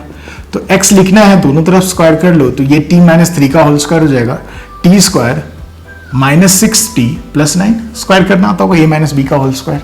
तो v निकाल सकते थे, यस, वो जाता dx बाई dt। अब मैं इसको डायरेक्ट कर लेता हूं, t स्क्वायर हो जाता 2t, ये माइनस 6 हो जाता, राइट। तो मुझे पता करना है x की वैल्यू जब v 0 हो, तो v 0 कब है वो निकाल लेते हैं। तो v की वैल्यू 2t माइनस 6 है, ये 0 कब है, तो आपको पता चल जाएगा 2t माइनस 6 इज 0, तो t की वैल्यू हो जाएगी 3। Means t is equal to 3 second पे वेलोसिटी 0 हुई है, यानी t is equal to 3 second पे मुझे x की वैल्यू निकालनी है। Okay, t is equal to 3 second पे x की वैल्यू यहां रख दो, तो root x is equal to t is equal to 3 minus 3 0 हो गया, तो x की वैल्यू क्या हो गई, 0 हो गई। मीन्स आप ये भी कह सकते हैं t is equal to 3 second पे वेलोसिटी भी 0 हो गई थी और पोजीशन भी 0 हो गया था। ओके, मीन्स पार्टिकल ओरिजिन पे आ चुकी थी। आई होप ये बात आपको समझ में आ गई। फोर्थ क्वेश्चन, इसको दो तरीके से किया था, दोनों को आप रिवाइज कीजिए ताकि आपको पहला वाला जो तरीका था वो कभी कभी आपको काम में आएगा।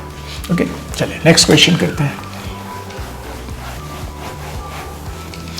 नेक्स्ट क्वेश्चन मैं लिया हूं ऐसा कि v इज इक्वल टू, मैंने लिख दिया रूट एक्स स्क्वायर प्लस 1 ऐसा, एंड एवरीथिंग इन ऐसा यूनिट। आपको पता करना है find acceleration when x is 1। सब ऐसा ही में x इज 1 मीटर ऐसा मैंने लिख दिया। ओके, कुछ बच्चे को जिन्होंने वीडियो ठीक से देखा हुआ है उनको याद आ रहा होगा, सर a को तो आपने बताया था half d v square by D x भी होता है। हाँ, मैंने बताया था, बिल्कुल बिल्कुल, है ना। तो क्यों ना इसको v स्क्वायर कर लें, तो इसको v स्क्वायर करते v स्क्वायर की वैल्यू क्या जाती, x square plus 1, yes, upon d x. और ये तो 2x हो जाता, इस वाले पार्ट को देखो, ये D x square by D x 2x हो जाता, डी 1 बाई डी एक्स 0 हो जाता, तो ये 2x हो जाता ये वाला पार्ट।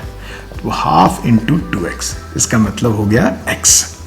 ओके, तो एक्सेलरेशन की वैल्यू x आ गई, ये फंक्शन आ गया। अब मैं वैल्यू पता कर लेता हूं, when x is 1 what will be the value of a। Question है x की वैल्यू 1 हुई तो a की वैल्यू क्या होगी, 1 होगी, और सब ऐसा यूनिट में है तो आप लिख देंगे 1 मीटर पर सेकेंड स्क्वायर। ये एक तरीका हुआ जो मेरे हिसाब से इसको सॉल्व करने का सही तरीका है, जिससे हमारे जो इंपॉर्टेंट टाइम होता है, बहुत क्रिटिकल होता है हमारे लिए टाइम सेव करना, तो यहाँ पे एक छोटी सी बात पता रहेगी तो जल्दी सॉल्व हो जाएगा।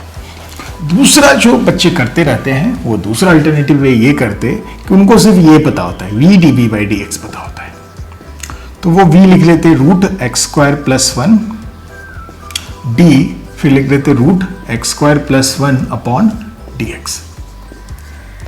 इस पार्ट को सॉल्व करने के लिए आपको चेन रूल की जरूरत होगी, कर लेते हैं। अब मान ही लिया है कि हम लोग कुछ नहीं जानते हैं, हम लोग क्लास को फॉलो नहीं करते हैं, तो कर लेंगे root x square plus 1 upon d x square plus 1, जो नीचे किया है उसे ऊपर कर लेते हैं, d x square plus 1 upon d x. एक ही बात है ना, देखो ध्यान से, इसको मैंने ये लिखा, देखो ये नीचे ऊपर कैंसिल होगा, ये अपॉन ये वही लिखा हुआ है। चेन रूल में यही सीखा था हम लोगों ने, मैनिपुलेट करना।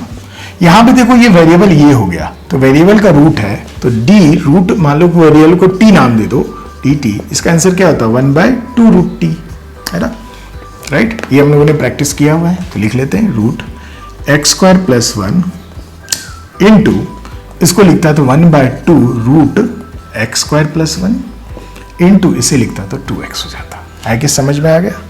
तो ये देखो रूट, ये वाला पार्ट कैंसिल हो जाता, 2 से ये 2 कैंसिल हो जाता और ये आ जाता x। ओके, तो a की वैल्यू फिर से x आ गई, है ना, फंक्शन आ गया a, x का फंक्शन आ गया। तो हमें पता करना है a व्हेन x इज 1, तो x की वैल्यू 1 पे a क्या हो जाता, 1 हो जाता। तो आप लिखते 1 मीटर पर सेकेंड स्क्वायर। ओके, आई होप ये भी एग्जाम्पल आपको समझ में आ गया। इसके बाद हम लोग नेक्स्ट एग्जाम्पल करते हैं। चलिए हम लोग एक थोड़ा सा मैथमेटिकल क्वेश्चन कर लेते हैं, आसान होगा, इतना आप लोग 9th में 10th में कर लिए होते हैं। जैसे मैंने कहा x is equal to 1/4 t raised to power 4 minus 4 t raised to power 3 plus 16 t raised to power 2। Okay, मैंने कहा पार्टिकल एक स्ट्रेट लाइन में चल रही है और ये x पोजीशन है और टाइम t टाइम है। ओके, और पोजीशन मीटर में है और टाइम सेकंड में है। मैंने क्वेश्चन आपसे पूछा at what time x will be 0, means position फिर से 0 हो गई, यानी पार्टिकल फिर से ऑरिजिन पे आ गई। ठीक है, and at what time velocity will become 0। ये दोनों क्वेश्चन है। तो पहले पोजीशन 0 कर लेते हैं, पोजीशन तो गिवन है, उसी को इक्वल टू 0 कर लेते हैं। तो ये मैंने ऐसे लिया, इसमें 4 एलसीएम ले लिया, देखो 4 एलसीएम ले लिया, तो ये t raised to power 4 minus 16 t cube plus 64 t raised to power 2 is equal to 0 हो गया। राइट, 4 को आप ये देखो x ही है अभी ना, x, इस 4 को इधर ले गया मैंने, तो वो 0 हो जाता। तो क्या बचता है, t raised to power 4 minus 16 t raised to power 3 plus 64 t square is equal to 0। अब ये सब करना आपको आता होगा, ठीक है। तो मैंने क्या किया, t cube into t minus 8 minus 8 t square into t minus 8 is equal to 0 कर दिया। ये फैक्टर वैक्टर करना आई गेस आता होगा, ठीक है, तो आप कर लेंगे आई गेस ना। इन दोनों में देखो t माइनस 8 कॉमन है तो ले लिया, ये क्या बचता, टी क्यूब माइनस 8 स्क्वायर। इसमें भी देखो t स्क्वायर कॉमन दिख रहा होगा आपको, t स्क्वायर कॉमन ले लिया मैंने, तो ये t स्क्वायर कॉमन लेंगे, ये t माइनस 8 हो जाएगा। तो t square into t minus 8 into t minus 8 is equal to 0, ये आ गया, है ना। अब आप देख सकते हैं इसमें कितने सॉल्यूशन पॉसिबल है। तो आप कहेंगे सर ये सिर्फ टी स्क्वायर 0 हुआ तो भी ये पूरा 0 हो जाएगा, इसका मतलब t 0 हो जाए तो ये 0 हो जाएगा, सब 0 हो जाएगा, राइट। तो एक सॉल्यूशन 0 हो गया।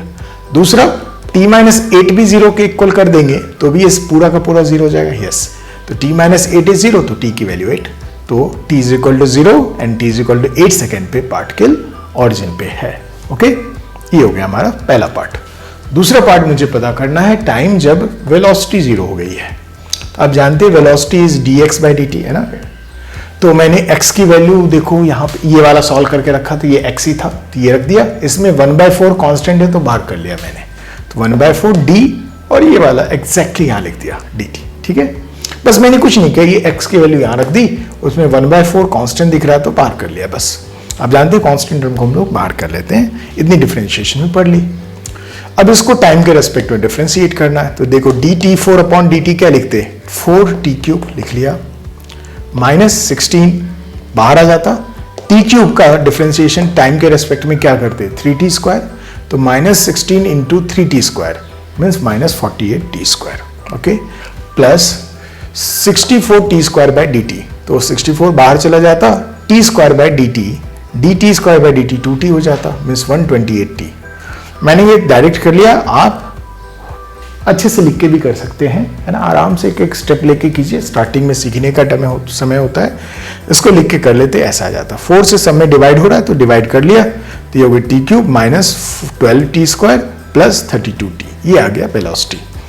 मुझे पता करना है टाइम जब वेलोसिटी 0 हो गया, मतलब वेलोसिटी को 0 को इक्वल कर लो, और वेलोसिटी की वैल्यू ये है, इसको 0 कर लिया, फैक्टर वेक्टर कर लिया, ये आ गया मुझे t into t minus 8 into t minus 4 is equal to 0। तो ऑब्वियसली इसकी 3 सॉल्यूशन हो सकती है, t इज इक्वल टू 0 भी हो सकता है, t इज इक्वल टू 8 भी हो सकता है, t इज इक्वल टू 4 भी हो सकता है। तो आप कहेंगे कि t इज इक्वल टू 0 और 4 और 8 सेकेंड पे वेलोसिटी 0 होने वाली है। ओके, ये फैक्टर वेक्टर करने की आप प्रैक्टिस कर लेंगे, कॉपी नहीं करेंगे, इसको रोक देंगे ना, खुद से फैक्टर करने की कोशिश करेंगे। ऑलरेडी सॉल्यूशन है आपको दिया हुआ, तो आप खुद से फैक्टर करने का ट्राई करेंगे। ओके, आई होप ये क्वेश्चन आपको समझ में आ गया होगा। अब हम लोग एक दो ग्राफ के क्वेश्चंस कर लेते हैं। याद करो मैंने बताया था v was dx by dt, उससे मैंने लिखा था it was slope of x versus time curve. तो उसी बेसिस पे हम लोग ये क्वेश्चन को सॉल्व करने की कोशिश करते हैं ग्राफ में। तो मैंने देखो ये पोजीशन कह दिया, एक पार्टिकल स्ट्रेट लाइन में जा रही है और उसकी पोजीशन वर्सेस टाइम ग्राफ ऐसा है।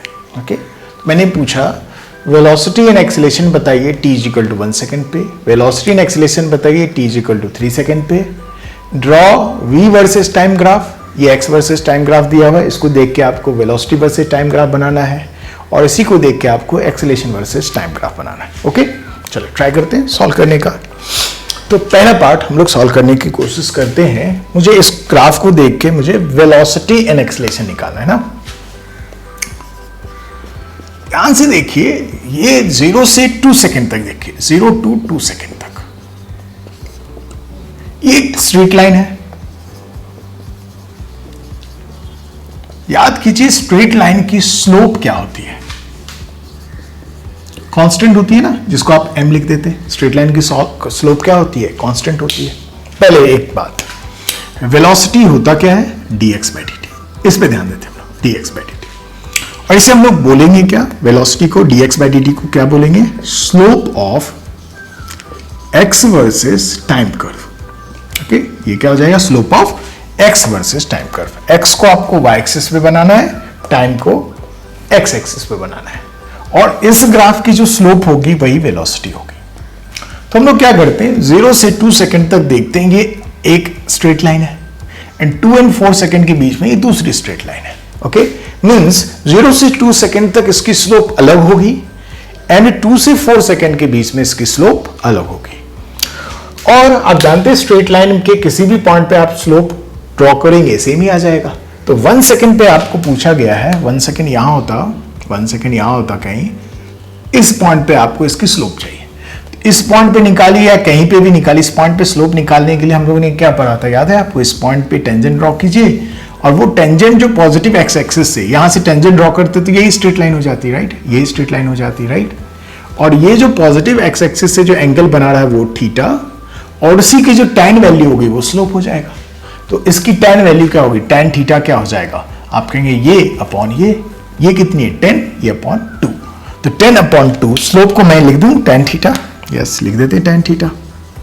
और tan थीटा इस डायग्राम में मुझे क्या दिख रहा है, 10 अपॉन 2, तो मैंने लिख दिया 10 अपॉन 2। क्या हो गई ये 5 मीटर पर सेकेंड, मैंने सब ऐसा ही में लिखा। तो मुझे पता चल गया 0 2 सेकंड के बीच में कहीं पे भी आपसे वेलोसिटी पूछी जाती तो क्या लिखते, 5 मीटर पर सेकेंड, है ना। 0 and 2 सेकंड के बीच में कोई भी टाइम ले लिया जाता, चाहे 1 लेते, हाफ लेते, कुछ भी लेते हैं ना, 1.5 लेते एक्सेट्रा, क्योंकि हर एक जगह पे यहाँ पे कोई भी पॉइंट ले लेते, उस पर आप टेंजेंट ड्रॉ करते तो यही स्ट्रेट लाइन बन जाती है ना, और वो पॉजिटिव एक्स एक्सिस से सेम ही एंगल बनाता, राइट। तो स्ट्रेट लाइन के किसी भी पॉइंट पे स्लोप सेम होता है, ये भी याद रखते हैं हम लोग, ये तो समझ में आती बात है। चलो बढ़िया। अच्छा सोचो, इफ 0 से 2 सेकंड के बीच में वेलोसिटी कांस्टेंट है, वेलोसिटी क्या है, कांस्टेंट है, तो एक्सेलरेशन क्या होगा। तो हम लोग जानते हैं कि एक्सेलरेशन होता क्या है, एक्सेलरेशन होता है dv by dt।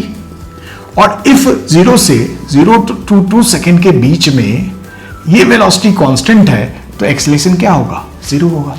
सिर्फ कांस्टेंट टर्म का डिफरेंशिएशन क्या होता है, 0 होता है। ओके, तो 0 से 2 सेकंड के बीच में कोई भी टाइम बोल दिया जाता, आपसे पूछा जाता है एक्सेलरेशन क्या है, तो आप कहते हैं एक्सेलरेशन 0 है। ओके, आई होप ये बात समझ में आ गई। ये तो 0 से 2 सेकंड के बीच की बात चल रही थी, जहां पे मुझे वेलोसिटी 5 आ गया। अब हम लोग बात करते हैं 2 and 4 के बीच में। ओके, 2 and 4 के बीच में, तो मैं यहां पे लिख देता हूं फ्रॉम 2 to 4 सेकेंड, इसके बीच की बात करते हैं। तो इस बीच में आप देखो एक नया स्ट्रेट लाइन बन गया, इसका मतलब इसकी स्लोप कांस्टेंट होगी, है ना, और इसकी स्लोप निकालने की कोशिश करते हैं हम लोग, है ना, इसकी स्लोप निकालने की कोशिश करते हैं।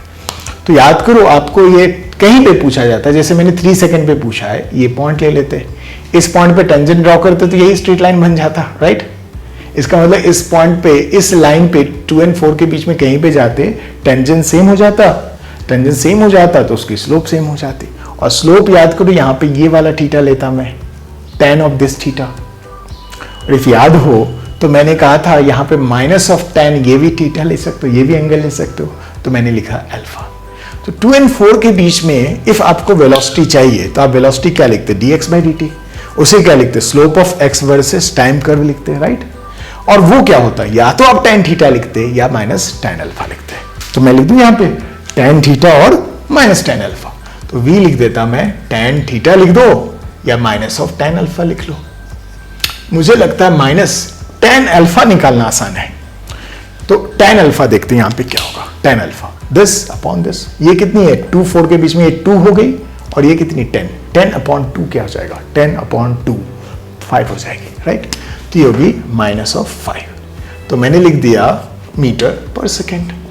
तो 2 और 4 सेकेंड के बीच में किसी भी टाइम इंटरवल पे आपको वेलोसिटी पूछी जाती है तो क्या लिखते हैं, -5 मीटर पर सेकेंड। एंड आप देखो 2 और 4 सेकेंड के बीच में ये तो 3 सेकेंड है, आपसे पूछा जाएगा 3 सेकेंड पे वेलोसिटी क्या है, तो आप कहते हैं -5 सेकेंड। आपसे पूछा जाता 2.5 सेकेंड पे वेलोसिटी क्या है, यही होती। 2 और 4 के बीच में कोई भी टाइम ले लेंगे आपको वेलोसिटी सेम आएगी, ओके। मतलब 2 और 4 के बीच में वेलोसिटी क्या है, कांस्टेंट है, राइट। एक्सेलेरेशन क्या होता है, dv बाई dt। एंड 2 और 4 सेकेंड के बीच में वेलोसिटी कांस्टेंट है तो इसकी डिफरेंशिएशन क्या होगी, 0 होगी, ओके। तो यानी इस पूरे मोशन में 0 से 2 सेकेंड के बीच में भी एक्सेलेरेशन 0 थी, यस। 2 और 4 के बीच में भी एक्सेलेरेशन 0 ही है, राइट, ओके। एंड 0 से 2 सेकेंड के बीच में वेलोसिटी कांस्टेंट है विच इज +5 मीटर पर सेकेंड।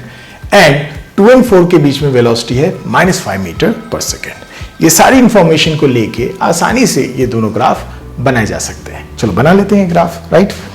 तो मैं क्या करूं, इस पार्ट को हटा लेता हूं, ठीक है। इंफॉर्मेशन तो अपने पास आ ही गई है, सबको हटा लेता रहूं। तो मुझे पहले वेलोसिटी वर्सेस टाइम ग्राफ बनाना था। बहुत ही आसानी से वेलोसिटी वर्सेस टाइम ग्राफ बना लेते। ये 2 सेकेंड है, ये 4 सेकेंड है। अब जानते हो 0 से 2 सेकेंड के बीच में वेलोसिटी क्या थी, +5 थी। तो ऐसे बना दिया मैंने, +5। ये हो गई मीटर पर सेकेंड। यूनिट लिखना या समझना मत भूलेंगे आप। एंड 2 और 4 के बीच में ये वेलोसिटी थी -5। ये ग्राफ ऐसे डॉटेड लाइन बनाई है ना, डॉटेड। और ये हो गई -5 मीटर पर second. Okay, velocity versus time graph, yes. अब आते हैं हम लोग एक्सेलेरेशन वर्सेस टाइम ग्राफ। क्या है, हमेशा ही 0 है। 0 से 2 के बीच में भी एक्सेलेरेशन 0 थी, 2 और 4 के बीच में भी एक्सेलेरेशन 0 थी, तो हमेशा ही 0 है। ये ऐसे बना लेते हैं, कहीं 2 लिख दिया, कहीं 4 लिख दिया, और ये हमारा ग्राफ हो जाता। आई होप ये पार्ट भी आपको समझ में आ गया, राइट। तो एक्स वर्सेस टाइम ग्राफ से कैसे मैंने एक्सट्रैक्ट करके information velocity versus time graph के लिए निकाला and acceleration versus time graph के लिए इंफॉर्मेशन निकाला। ओके, अब नेक्स्ट क्वेश्चन करते हैं। एक मैंने आपको इक्वेशन दे दिया, फिर से बोल दिया, particle is moving on a straight line and position and time के बीच का रिलेशन दे दिया। मैंने आपसे पूछा एक्स वर्सेस टाइम का ग्राफ बनाइए। तो आप इसको देख के समझ सकते हैं, एक क्वाड्रेटिक फंक्शन है। आराम से इसका क्वाड्रेटिक फंक्शन का ग्राफ कैसा होता है, पैराबोला होता है। और इफ आपको ये नहीं बनाना आता है तो प्लीज़ हमारा फंक्शन एंड ग्राफ का वीडियो देखिए, उसमें अपने आप समझ जाएंगे कि क्वाड्रेटिक फंक्शन के ग्राफ बनाते कैसे। बट ये जो होता था ग्राफ, ये इधर भी जाता है, ऐसे नीचे भी जाता। बट हम लोग जानते हैं फिजिकली टाइम नेगेटिव नहीं हो सकता है, तो मैं इसके नीचे वाला ग्राफ, आप मैथमेटिकली सोचेंगे ये ग्राफ ऐसा ऐसे जा रहा होता, राइट, ऐसा, और ये ऐसे जा रहा होगा। तो मैंने ये वाला पार्ट क्यों नहीं बनाया, क्योंकि इसके इधर टाइम नेगेटिव हो जाता, और टाइम नेगेटिव हम लोग लेते नहीं है, फिजिकली पॉसिबल नहीं है। ओके, चलिए ये बात हो गई, ये ग्राफ बना ले लिया। अब मैं थोड़े सिंपल आपसे क्वेश्चन पूछता हूं। सिर्फ आप डायरेक्शन बताना है, वेलोसिटी पॉजिटिव है नेगेटिव है, एक्सेलेरेशन पॉजिटिव है नेगेटिव है, उसका लॉजिक क्या है। मैंने पूछा एट, या कॉमनली बता देता हूं, between t is equal to 0 to t is equal to 1, इसके बीच में, मतलब 0 से 1 सेकेंड के बीच में वेलोसिटी पॉजिटिव है या नेगेटिव है। तो आप कैसे पता करते पॉजिटिव है या नेगेटिव है। एक तो आप कह सकते हैं कि सर वेलोसिटी तो dx बाई dt होता है, मतलब slope of x versus time curve, x versus time curve का स्लोप है। तो आप क्या करते, 0 और 1 के बीच में कोई भी पॉइंट ले लेते, वहां पे टेंजेंट ड्रॉ कर लेते, राइट, और उस टेंजेंट का आप एंगल देख लेते पॉजिटिव एक्स एक्सिस से क्या है।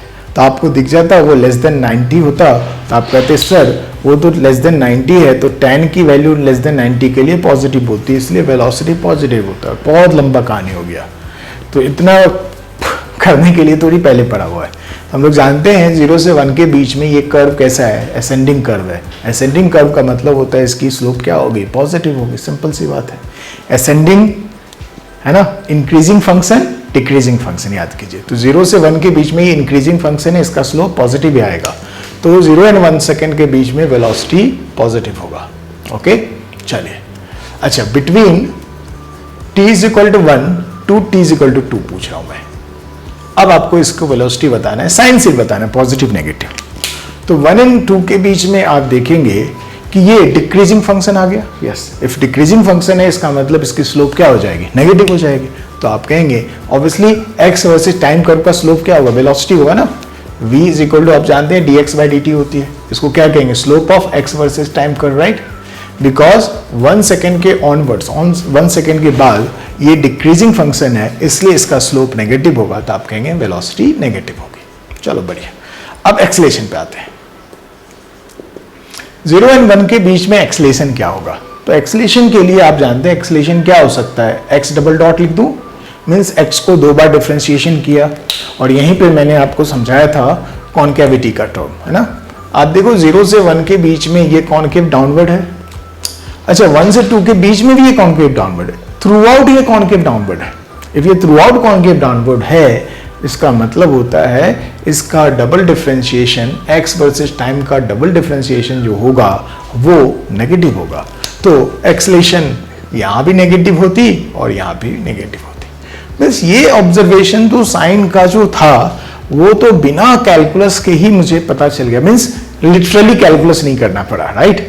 मुझे पहले से जो कैलकुलस की इंफॉर्मेशन है उसके अकॉर्डिंग ही मैं प्लस माइनस साइन लिख दिया। ओके चलिए, अब हम लोग इसमें दूसरी काम पे चलते। इतना हो गया।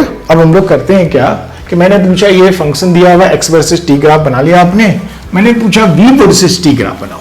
चलो v वर्सेस t ग्राफ, तो हम लोग v जानते हैं क्या, dx बाई dt होता है। तो dx बाई dt कर लीजिए, ये हो जाता है 10 माइनस 10t, है ना। अब मैं थोड़ा जल्दी कर रहा हूं क्योंकि आपको पता हो जाएगा।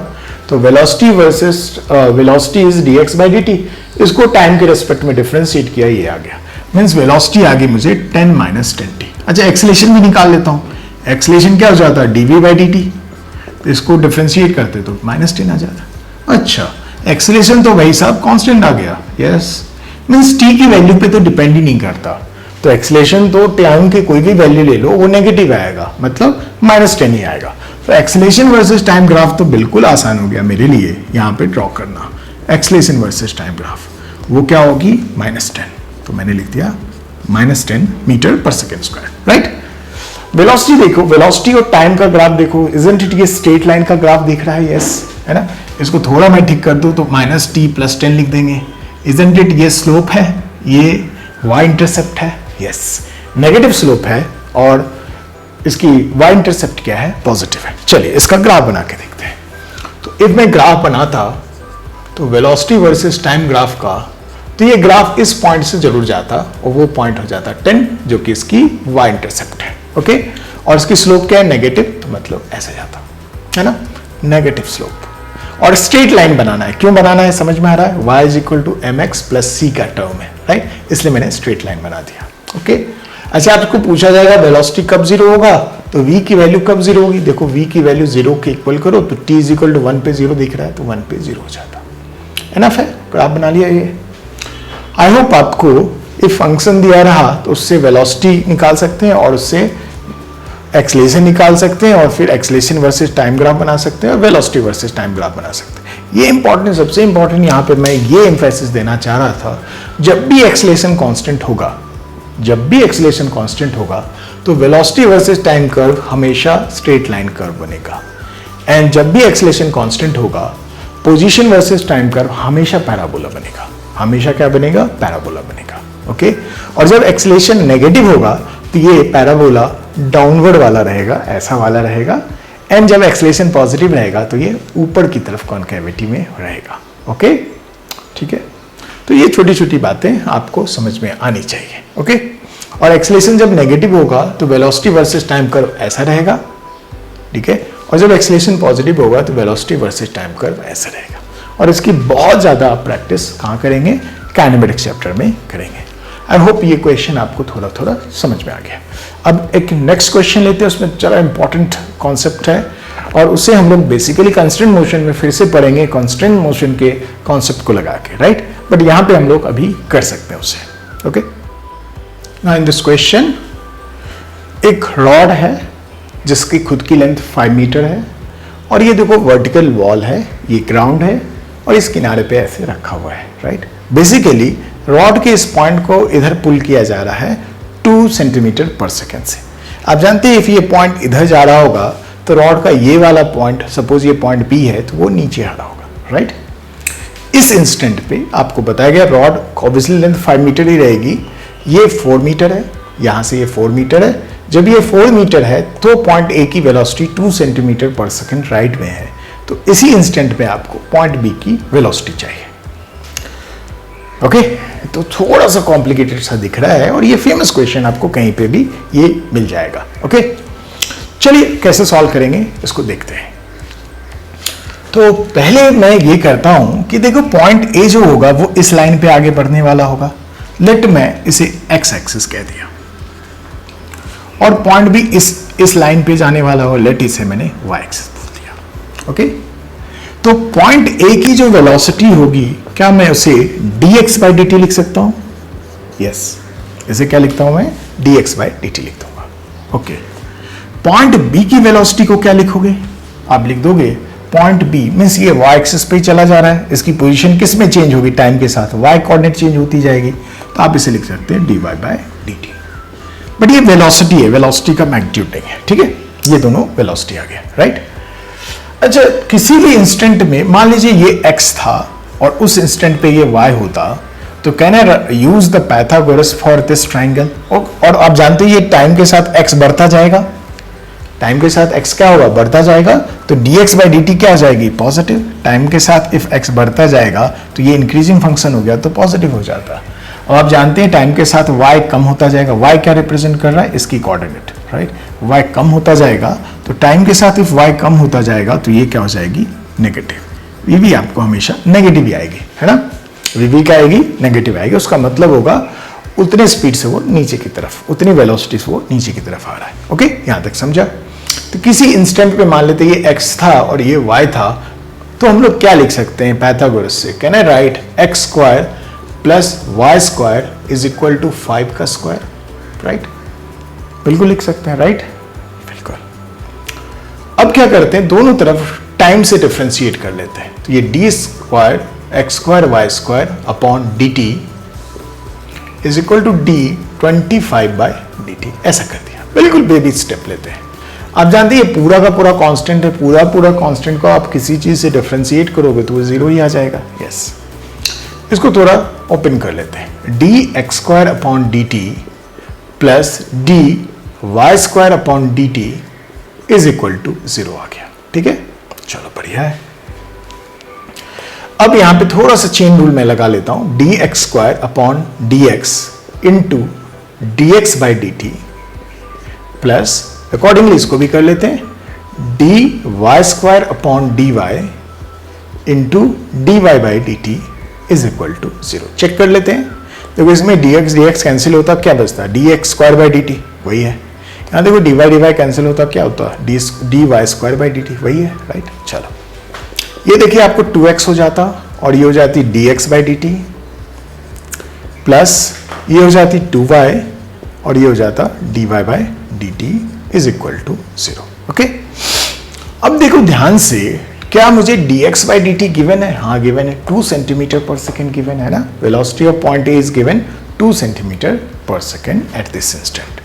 तो पहले तो 2 2 कॉमन ले लेते तो वो 2 2 कैंसिल हो जाता, ये बचता x dx by d t plus y dy by d t is equal to 0। Okay, और मुझे निकालना है dy बाई डी टी। तो इसको यहां रहने, इसको इधर ले जाता तो minus x D x by d T हो जाता, राइट। और ये y यहां होता, राइट। इस y को यहां ले जाते तो y यहां आ जाता, राइट। तो dy by d T isn't it, this is the velocity of point B, yes, is equal to minus x by y dx by dt isn't it the velocity of point A? Yes. ठीक है यहां तक? Okay. तो मुझे velocity of point B and velocity of point A में ये relation आ गया और उस रिलेशन में ये x अपॉन y आ गया. ठीक है, तो x और y की अलग अलग वैल्यू होगी. देखो टाइम के साथ x बढ़ता जाएगा और y कम होता जाएगा, तो टाइम के साथ ये x अपॉन y की वैल्यू चेंज होती जाएगी, तो ये वाला रिलेशन भी चेंज होता जाएगा, है ना, इसकी वैल्यू चेंज होती जाएगी. तो इस इंस्टेंट पे देखते हैं क्या है. Vb is equal to minus x की वैल्यू क्या है 4 मीटर, लिख दिया 4 मीटर. y की वैल्यू निकालनी पड़ेगी आपको. तो ये तो फेमस है ना, ये 5 है, ये 4 होता तो ये 3 हो जाता, तो 3 मीटर लिख देता हूं मैं. 3 metre into VA velocity of point A. देखो राइट डायरेक्शन में 2 सेंटीमीटर पर सेकेंड है, तो मैंने लिखा plus 2 centimetre per second. Plus नहीं भी लिखते चलता. अब ये मीटर मीटर कैंसिल हो जाता, ये क्या आ रही है -8/3 सेंटीमीटर पर सेकेंड. ओके, तो वेलोसिटी B क्या आ गई -8/3 सेंटीमीटर पर सेकेंड. इसको लैंग्वेज में लिखते तो क्या लिखते, velocity of B is 8/3 centimetre per second in downward direction. Okay, ऐसा हम लोग लिख सकते हैं. Velocity B is 8/3 centimetre per second in downward direction. I hope ये क्वेश्चन समझ में आ गया. इसमें कभी कभी दिक्कत होती है बच्चों को, तो आप इसको रिवाइज कर लीजिए, एक बार और रिवाइज कर लीजिए, एक बार देख लीजिए, नोट्स में लिख लीजिए, और यही क्वेश्चन आप देखेंगे हम लोग कंस्ट्रेंट मोशन में फिर से लेंगे और वहां पे और कुछ सीखेंगे यहाँ पे, और यही क्वेश्चन हम लोग फिर से रोटेशन में लेंगे, याद रखना, और वहां पे भी और कुछ सीखेंगे.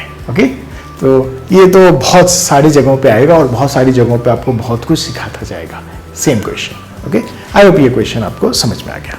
अब नेक्स्ट क्वेश्चन लेते हैं. Okay, the next question is there is lamp post. आप जानते होंगे यहाँ ऊपर में लाइट है. ओके, और उसकी हाइट 6 मीटर है. इसके जस्ट सामने में एक मैन है, लेट उसकी हाइट 2 मीटर है. ऑब्वियसली 2 मीटर तो थोड़ा ज्यादा हो गया. 2 मीटर हाइट के एक आदमी है. ओके, और ये आदमी 5 किलोमीटर पर आवर के स्पीड से राइट डायरेक्शन में जा रहा है. 5 किलोमीटर पर आवर की स्पीड से राइट डायरेक्शन में जा रहा है.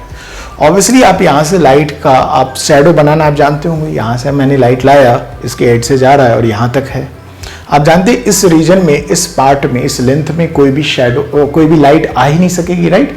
तो हम लोग कह सकते हैं ये शैडो है, तो शैडो की लेंथ को मैंने L कह दिया. ओके, तो अपनी को ये बताना है कि इस शैडो की लेंथ के चेंज होने का रेट क्या है. What is the rate at which shadow is changing. Okay, तो man of height 2 metre walks at a uniform speed of 5 km per hour away from a lamp post which is 6 meter high. Find the rate at which length of his shadow is increasing. Means length of shadow क्या है, L है, तो मुझे dl by dt basically निकालना है. तो मुझे निकालना है dl by dt की वैल्यू क्या है, rate at which length is increasing or decreasing, whatever it is. Okay, तो हम लोग कैसे निकाल सकते हैं. तो आप जानते हैं इस आदमी का x कोऑर्डिनेट x है, तो इसके x कोऑर्डिनेट बढ़ने का जो रेट होगा dx by dt, वही ये 5 किलोमीटर पर आवर होगा. यस, 5 किलोमीटर पर आवर होगा, राइट. अब ध्यान से देखो, यहां पे एक ट्राइंगल आपको ये दिख रही होगी, एक छोटी सी ट्राइंगल ये दिख रही होगी. Isn't it both triangles are similar. 10th में पढ़ते हैं हम लोग सिमिलर ट्राइंगल के कॉन्सेप्ट को. Yes, these two triangles are similar triangle. Okay, तो सिमिलर ट्राइंगल में हम लोग क्या कह सकते हैं, this upon this means 2 meter upon 6 meter can be written as this upon this, means L upon L plus X, right. So ये हो जाती 1/3 is equal to L upon L plus X. So can we write L plus X is equal to 3L. okay, इस L को उधर ले जाओ तो आप कह सकते हैं 2L is equal to X. So L को लिख सकते हैं X upon 2. So can I write dl by dt is equal to 1/2 dx by dt. देखो आराम से करके देखो, है ना, हो जाएगा. Can do we know the what is the value of dx by dt. Yes, 5 kilometre per hour, तो ये हो जाता half into 5 kilometre per hour, और ये हमारा आंसर हो जाता 5/2 kilometre per hour. Okay, our answer will be what 5/2 kilometre per hour. तो ये शैडो के क्वेश्चन भी आपको आते रहेंगे. ये सिमिलर ट्राइंगल का ये कॉन्सेप्ट आपको याद होना चाहिए. This upon this is equal to this upon whole of this. Okay, और फिर हम लोगों ने ये L और X के रिलेशन ले आया और दोनों तरफ डिफ्रेंशिएट कर दिया, ये हो जाता है dl by dt is equal to half dx by dt, है ना, ओके। और dx by dt आपको गिवन है 5 किलोमीटर पर आवर, तो obviously half into 5 kilometre per our, so answer will B 5/2 kilometre per our. I hope ये question समझ में आ गया। This was the last question for the differentiation. I hope आपको आज का वीडियो अच्छा लगा होगा, ओके। इफ अपने चैनल को सब्सक्राइब नहीं किया है तो प्लीज़ सब्सक्राइब कीजिए, और आपको कोई भी इनपुट देना हो तो प्लीज़ आप कमेंट कर सकते हैं, या मुझे आप मेल आईडी पे लिख सकते हैं। मैं डेडिकेटेड एक मेल आईडी क्रिएट की गई है, आप उस पर आप मेल कर सकते हैं, right. And feedback is very important, तो मैं हमेशा वेट करता हूँ आपकी फीडबैक का कि और क्या इंक्लूड किया जा सकता है, एक्सेट्रा एक्सेट्रा। आप जो भी आप सजेशन देंगे उस पर हम लोग काम करेंगे, ओके। एंड देन आप इफ़ आपको वीडियो अच्छा लगा है तो उसे लाइक कीजिए, और लाइक करने से पहले बहुत सारे वीडियो उन सबको देख लीजिए, तब जाके आपको अच्छा लगा तब लाइक कीजिए, फिर सब्सक्राइब कर लीजिए, ओके। Thank you.